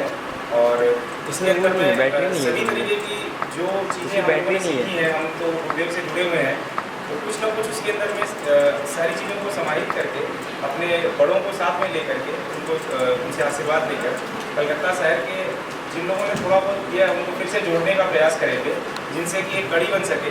जो पहले की बनी हुई कड़ी जो टूट गई, कुछ लोग उसमें शामिल नहीं हो पाए, तो उनको सबको साथ जोड़ करके और इसको फिर से प्रयास करेंगे। और हमारे कुछ बड़े मतलब हमारे गुरु परिवार के कुछ बड़ों ने बीच के अंदर में इस साप्ताहिक वर्ग को स्टार्ट करने की चेष्टा की थी। एक बार 3 दिन का आवासीय शिविर भी हुआ था, ये तकरीबन 2005 के आसपास में हुआ था। उसके बाद में वापस कुछ हो नहीं पाया उसके अंदर में। तो अब की बार कम से कम मेरे जाकर के ये प्रयास रहेगा कि जिन लोगों ने उसके अंदर में आगे बढ़ कर के चेष्टा कर करके उसको शुरू किया था, उनको फिर से इन्वॉल्व करना और उनके साथ में उनके एक्सपीरियंस को समझते हुए जहाँ शॉर्टकमिंग्स रही थी, जहाँ प्रॉब्लम्स रही थी, उनको सॉल्यूशन करके जितना हो सके अपना समय भी निकालना। क्योंकि सभी के पास में भैया ने इतना बढ़िया तरीके से हमें बताया कि सही में हमारे पास में कुछ ना कुछ समय तो हमेशा रह जाता है, जो समय का हम सदुपयोग नहीं करते हैं और उस समय को व्यर्थ हम गंवा देते हैं। तो उस समय का सदुपयोग भी होगा और उस सदुपयोग से हमारा आत्म उत्थान भी होने वाला है। ये पक्का ही मैं इस शिविर के अंदर में आने के बाद में ये चीज़ समझ में आई है। और मुझे ऐसा लगता है कि अगर ये शुरुआत की जा सके, मेरी कुछ ऐसी भी इच्छा है कि चूँकि हमारे यहाँ कलकत्ता में सत्संग, हमारा वेद विद्यालय भी बहुत बड़ा वेद विद्यालय बना है, तो काफ़ी अच्छे बड़े लोग भी उसमें जुड़े हुए हैं। उनसे आशु भैया का भी उसमें सपोर्ट लूँगा कि उनके साथ में गुरुजी के थ्रू, मतलब जिनके स्कूलों में जो नॉन क्रिश्चियन इंग्लिश स्कूल चल रहे हैं, उनमें सबसे ज़्यादा ज़रूरी है संस्कार वर्ग का स्टार्ट करना। तो नॉन क्रिश्चियन इंग्लिश स्कूल्स के अंदर में जिनके कनेक्शंस होंगे, या बेलूर मठ के अंदर में भी ऐसा विचार आया है, पता नहीं ये कितना हो पाएगा, अभी बोलना बहुत अतिशीघ्र होगा ये, पर अगर बेलूर मठ में अगर रामकृष्ण मिशन के लोगों के वहाँ पे जो प्रेसिडेंट साहब हैं, तो कुछ ना कुछ रास्ता निकलेगा। ये मन की इच्छाएँ हैं कि अगर उन लोगों का सपोर्ट मिल गया तो फिर ये कार्यक्रम इतना बड़ा हो सकता है। और बंगाल की भूमि जिसने इस देश की आज़ादी के लिए सबसे बड़ा योगदान अगर पंजाब महाराष्ट्र ने किया है, तो उसके साथ बंगाल की बंग भूमि ने भी किया है, वंदे मातरम। लेकिन आज हम बंगाल के अंदर बहुत पिछड़ गए हैं, सोच भी जो है वो भी सोच भी बहुत पीछे चली गई है।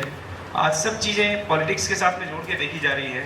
तो मुझे लगता है कि संस्कार वर्ग अगर आरंभ हो पाए और ये अगर चल जाएगा, भगवान की असीम कृपा से अगर ये चल जाएगा और ये चलेगा, तो मुझे लगता है कि बंग भूमि फिर से उन्नत देश के लिए कुछ ना कुछ दे सकती है। क्योंकि वहाँ पर ज्ञान बहुत है, पर वो ज्ञान सही सदुपयोग नहीं हो पा रहा है। संदीप भैया जो बात कह रहे हैं उसका बहुत महत्व इसलिए ज़्यादा है कि उन्होंने बहुत बड़ा काम नॉर्थ ईस्ट में किया है।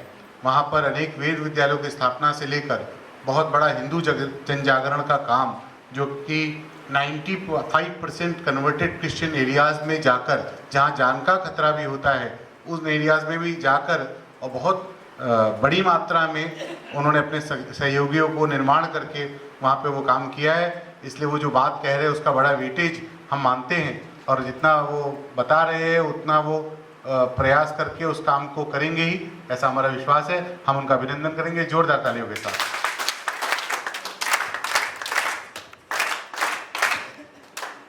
हुई है, प्रतियोगिताएं भी कराई, किंतु किसी कारणवश वो बंद हो गया। मैं बाहर रहा, उस वजह से कुछ बंद हो गया। अभी हाल ही में हमने आशु भैया से संस्कार सृजन के बारे में काफ़ी प्रयास किया पिछले शिविर के लिए।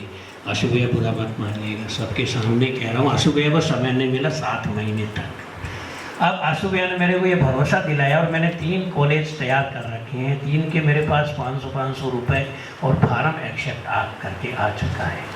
तो आपसे मेरा निवेदन है कि लखीमपुर 5-6 दिन हम लोग करने वाले ही हैं, कम से कम 5-6 दिन आप आकर के उन 5-6 दिन 3 कॉलेज के लिए हाँ तो कुछ समय आकर के आप यदि इस तरह से यदि आप करेंगे तो मैं 3 कॉलेज में शुरू नहीं, वो करना ही है, वो बिल्कुल बढ़िया है। क्योंकि दीनदयाल इंटर कॉलेज में लगभग 3200 स्टूडेंट हैं और ये साई चिल्ड्रन एकेडमी में है और अजमानी इंटरनेशनल में है। तो हम महेश्वरी जी चाहेंगे का भी काम करने का तरीका बड़ा ही बढ़िया है। वो जहाँ हाथ डालते हैं वहाँ पर सफलता निकले ही, इस प्रकार से वो सारा काम करते रहे, ऐसा उनका इतिहास है। मैं उनको बहुत नज़दीक से जानता हूँ और मेरा उनका साथ भी बहुत पुराना है। वो कह रहे हैं तो वो सारा काम वहाँ पे होगा। उनका भी जोरदार अभिनंदन करेंगे लखीमपुर केंद्र के लिए। और जो लोग साप्ताहिक वर्ग या साप्ताहिक केंद्र आरंभ करना चाहते हैं, अविनाश भैया के लिए जोरदार ताली। और उड़ीसा में इस काम को भुवनेश्वर में करने की बात कर रहे हैं। मैं मनोरंजन दास हूँ, मैं उड़ीसा से हूँ। एक्चुअली मैं इसी संस्था रिलेटेड डिवाइन लाइफ से मैं 6 साल से वह जुड़ा हुआ हूँ। एक्चुअली मैं 3 साल कम से कम कृपाल जी महाराज के साथ जुड़ा था अभी, और लास्ट 3 साल में इस्कॉन में जुड़ा हुआ था। मगर इसमें मेरे को आर्ट ऑफ लिविंग जैसे जीवन जीने का जो शैली है, जीवन जीने का जो कला है वो नहीं मिल पा रहा था। जो कि मैं मतलब बहुत बड़ा कंपनी से बिलोंग्स करता हूँ और हम लोग को जो सारे संदीप सर वो हम लोग को लेके आए, वो मैं पहले उनको धन्यवाद देता हूँ। जो कि हम लोग को इधर मेरा को जो मतलब इच्छा था इस टाइप पे आपके साथ मैं भी देता हूँ धन्यवाद। और जो मेरा भी बहुत इच्छा था इस टाइप के संस्था के साथ मैं जुड़ा रहा हूँ, जिनको मतलब मेरे को सपोर्ट मिलेगा और कुछ जानकारी मिलेगा, कुछ आगे इस टाइप का कुछ हम लोग को स्टेप करने के लिए, वो मेरे को बहुत अच्छा लगा पहला थिंग। और अभी मैं मतलब रांची में बिलोंग्स करता हूँ। तो फिर रांची में जैसे मैं प्लानिंग किया हूँ, जैसे मेरे घर के पास एक छोटा बच्चा का स्कूल है, जैसे स्टैंडर्ड मतलब प्रेप से स्टैंडर्ड 3 तक है। वहाँ पे जैसे मतलब महीना में 1 बार होता तो हम लोग ट्राई करूँगा कुछ प्रोग्राम उधर करने के लिए, जो यहाँ पे सीखा हूँ। पुरुष भाइयों के लिए मेरा एक सुझाव और है, जैसे आपने सीख लिया और आपको ये लगता है कि मैं रविवार को नहीं हुआ तो मेरा केंद्र कैसे चलेगा, तो उसके लिए बहुत आसान तरीका ये होता है, जो मैंने भी किया और वो हो जाता है, कि हम अपनी पत्नियों को साथ में लेके जाएं।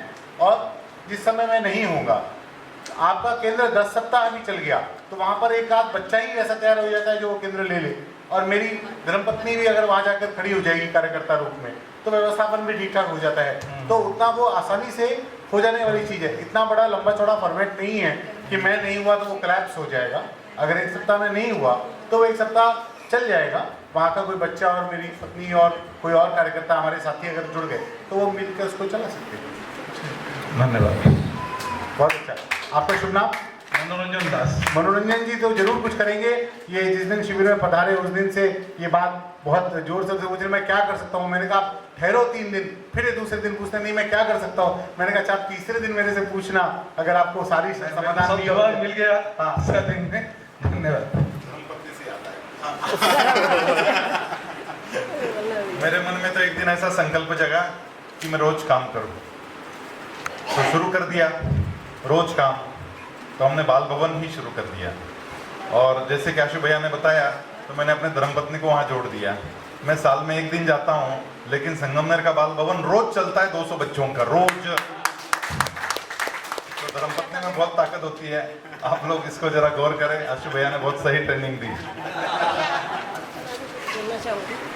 नहीं, आसान है ये तरीका, क्योंकि हम जो बात कहते हैं वो आसानी से आगे सेम फॉलो हो जाती है, तो वो आसान है। तो मनोरंजन भैया की बात और कौन बोलना चाहेंगे? आइए प्लीज आगे आ जाइए। माइक वहाँ तक नहीं आता। हाँ, यहाँ पे आके बोलेंगे तो सबको दिखेगी। तो मुझे पीठ दिख ले। हाँ, आप इधर आके बोलिए सबसे मुँह तक। भैया मैं स्टार्ट तो करना चाहता हूँ, लेकिन ना भैया मुझे अपने एरिया में मतलब जाते हुए जी लगता है बहुत। अपने मतलब जहाँ रहता हूँ मैं खुद इतना शरारती जहाँ भूलूंगा, मैं सबसे साथ में चलाऊंगा तो सब डर जाएंगे। सच में कह रहा हूँ। मैं कॉलेज में था ना, तो कॉलेज में विवेकानंद केंद्र का सब काम बहुत करता था, बहुत मतलब धड़ल्ले से करता था बिल्कुल। लेकिन अपने एरिया में बच्चों के घर जाऊँगा, बोलूँगा कि बच्चों को संस्कार दूंगा, वो मेरे को बोलेंगे यार क्या क्या करता है। सच में ये प्रॉब्लम है। नहीं, उसके लिए सुझाव ऐसा है कि आप अपने साथ किसी एक अपने एरिया के अच्छे व्यक्ति को जोड़े। अच्छा व्यक्ति तो मैं हूँ अब, लेकिन अच्छे व्यक्ति से मेरा आशय है जिसकी उम्र 40 साल के आसपास हो। अच्छा चंदन भैया, हर बच्चा शरारती होता है। आपको क्या लगता है हम बहुत धुले हुए थे क्या? तो ऐसा है कि काम किसके लिए करना चाहते हैं आप, बच्चों के लिए या अपने आप के लिए? हाँ, तो इसलिए तो जरूरी है कि फिर तो आपको तुरंत शुरू करना चाहिए यदि आपको ऐसा लगता है कि आप शरारती थे और हैं, और शरारती बच्चे ही आगे बड़ा काम खड़ा कर सकते हैं। ये मैं आपको विश्वास दिलाता हूँ, मेरी तरफ देख लीजिए। ये बात बिल्कुल सही है, जिसमें एनर्जी है उसी का उपयोग हो सकता है। आशु भैया की शरारत तो आपको मालूम ही नहीं है। मेरे पिताजी बैठे हैं मैं तो कुछ छुपा भी नहीं सकता। जय श्री कृष्णा। मेरा नाम शैलेश है। वैसे मैं एक संस्था में काम करता हूँ, एहसास नाम से है। आशु भैया और बाबूजी का बहुत सहयोग रहा है कि वहाँ पे ढेर सारे ऐसे बच्चे आते थे जो कि बिल्कुल डिस्टर्ब रहते थे, कि उनको 5 मिनट बैठाना भी मुश्किल है, कहीं से भाग के आए हैं, कहीं से ढेर सारी और समस्याएं हैं। एहसास जो इनकी संस्था है वो स्ट्रीट चिल्ड्रंस के लिए काम करती है। और 2 साल पहले की घटना है कि मैं अपनी संस्थापिका के साथ बैठा था, सोच रहा था कि कुछ ऐसा किया जाए जो बाकी जगह पे नहीं होता, क्योंकि संस्कार ज़रूरी है। अगर पूरा सब कुछ देखा जाए तो कमी कहाँ रही संस्कार में। बहुत सी चीज़ें हैं, बहुत सी पॉलिसीज़ हैं, स्कीम है, गवर्नमेंट काम कर रही है, इतने ढेर सारे लोग काम कर रहे हैं, पर बदलाव नहीं आ रहा है। आप हर चीज़ तो दे रहे हैं, ले जाके उनको दे दिया, संस्था खोल दी, रहने की जगह हो गई, पढ़ने के लिए बोला, पर स्कूल नहीं जा रहे हैं, बैठ ही नहीं पा रहे हैं। तो वहाँ पे आशु भैया को मुझे याद है 2012 मई की बात है। आशु भैया, मैं और हमारी संस्थापिका तीनों लोग बैठे थे। तो पहले हम लोगों ने एक डिज़ाइन किया था पूरा एक्टिविटी मॉड्यूल, जो हम 10-12 बच्चों के साथ करते हैं और साल में 2 बार करीब करते हैं। और वो ऐसे बच्चे होते हैं जो बिल्कुल एक जगह नहीं रुकते, स्टेशन पे रहने के लिए तैयार हैं, सारी सुविधाएं हैं, सब कुछ है, पर वो मानने को नहीं तैयार है। 1 घंटे के लिए आएंगे फिर वहीं चले जाएंगे। बहुत कठिन था। उनको नहला धुला देते हैं, उनको नहला धुला दिया जाए तो जाके अपने बाल बिखेर लेते हैं कि हमें अच्छा नहीं लगता हमारे बाल सदे हुए। इस प्रकार के वो बालक हैं। सब तो ऐसा ये कहते होंगे कि आप वहाँ का मजा चखें। हम लोग खुद कहते हैं, हम लोग कहते हैं कि ऐसा क्या है वहाँ रहते, कहते बहुत आज़ादी, हम चलो आज रहते हैं। रात में हम लोग जाते हैं, कभी कभी 1-2 घंटे वहाँ पे रहते हैं, हर एक टाइम पे जाते हैं, हमारे कार्यकर्ता जाते रहते हैं, पर हमें कुछ नहीं समझ में आया कि क्यों वहाँ रहते हैं। वास्तव में बहुत समझने के बाद फिर बाबूजी के साथ हम लोगों ने 5 दिन का एक शिविर किया था, जिसमें हमारे जो संस्था के इनपुट्स थे और जो गीता परिवार के इनपुट्स थे, दोनों को मिला के हम लोगों ने किया। और उसमें 10 ऐसे बच्चों को चुना गया जो 1 घंटे एक जगह पर रुक नहीं सकते, और बिल्कुल उनको 1 महीने से सुबह से लेकर शाम तक सिर्फ हमारे 10 कार्यकर्ता इस बात को कहते थे, तुम आ जाना भाई, तुम आ जाना, बस आ जाना, कुछ नहीं करना है, तुम बैठ जाना।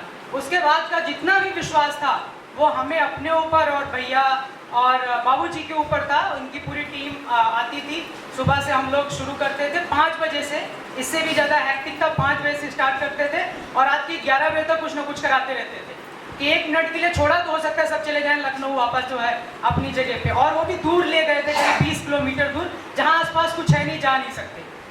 5 दिन के बाद का 1 महीने बाद मेरी संस्थापिका ने बोला फॉलोअप तो बनाओ, किया गया, सब कुछ कर दिया, रिपोर्ट बना दी।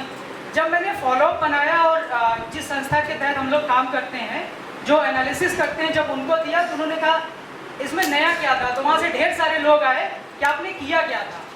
तो उसके बाद ये हुआ कि ये गतिविधियाँ की थी, जिसमें मैदान में खेल है। बाबूजी का कहानी बच्चों को बहुत पसंद आया था। बाबूजी आराम से बैठ गए और बच्चों से बोला कि जो कहानी सुननी सुनो। तो उनको लगा कि आज तो कोई फंसा है, अब चलो ऐसी सी कहानी। तो एक तो विवेकानंद कोई पूछ रहा है, कोई गांधी जी का, कुछ भी पूछे जा रहे हैं। पर सबसे अच्छा था कि बाबूजी ने जवाब दिया पूरा, और उसके बाद से उन्हें लगा कि नहीं, उनकी भी कोई सुनता है और उनकी बात भी कोई समझता है। और आज ये रहा कि हर साल करते हैं। अभी 3 दिन का मैं प्लान बना के आया था, तब तक दीदी ने बोला कि वहाँ पे है, पहले जाओ सीख आओ और कुछ। अभी थोड़ा सीखा है, 3 साल से करीब मैं पर्सनली जानता हूँ भैया को, आता जाता रहता हूँ, ढेर सारे काम होते रहते हैं, इनपुट्स आते रहते हैं। पर इस बार जब बनाया तो हमने कहा पिछला डाला तो कह रहे अभी तो पुराना हो गया, अभी मान लो फिर वही बच्चा है तो क्या होगा, जाओ पहले 3 दिन और सीख के आओ। मैंने कहा अच्छा ठीक है, मैं सोचा ना समझा, मैं ठीक है आता हूँ। मैंने जितेंद्र भैया को फ़ोन किया और मैं जा रहा हूँ अभी। तो ये हुआ कि अभी जाता हूँ फिर और क्या सीख के आता हूँ। और मुझे अब लग रहा है 3 दिन के बाद कि जब इस बार मैं करूँगा 3 दिन का शिविर अपने अन्य कार्यकर्ताओं के साथ, ऐसे 10 बच्चों के लिए जो कि पूरे साल भर में हमसे मिलने नहीं आए और आए तो 1 घंटे से ज़्यादा नहीं आए, वो सुबह से शाम तक रुकेंगे। ये पूरी उम्मीद है और बिल्कुल भरोसा है कि वो रुकेंगे और बहुत ही अच्छा रहेगा। और शायद 1 साल बाद जो है ये सुनने को मिलेगा कि वो भी कहीं मेन स्ट्रीम हो गए, वो भी समाज की मुख्य धारा के साथ जुड़ गए। जय श्री राम। हम लोगों ने जो ये एहसास के साथ प्रयास किया, ये हम लोग के द्वारा जो बाकी काम किया रहे थे उससे थोड़ा डिफरेंट था। अभी तक जो हम काम कर रहे थे वो उन बच्चों के साथ कर रहे हैं जो समाज की मुख्य धारा में हैं और हम खाली उनको बेहतर बनाना चाहते हैं।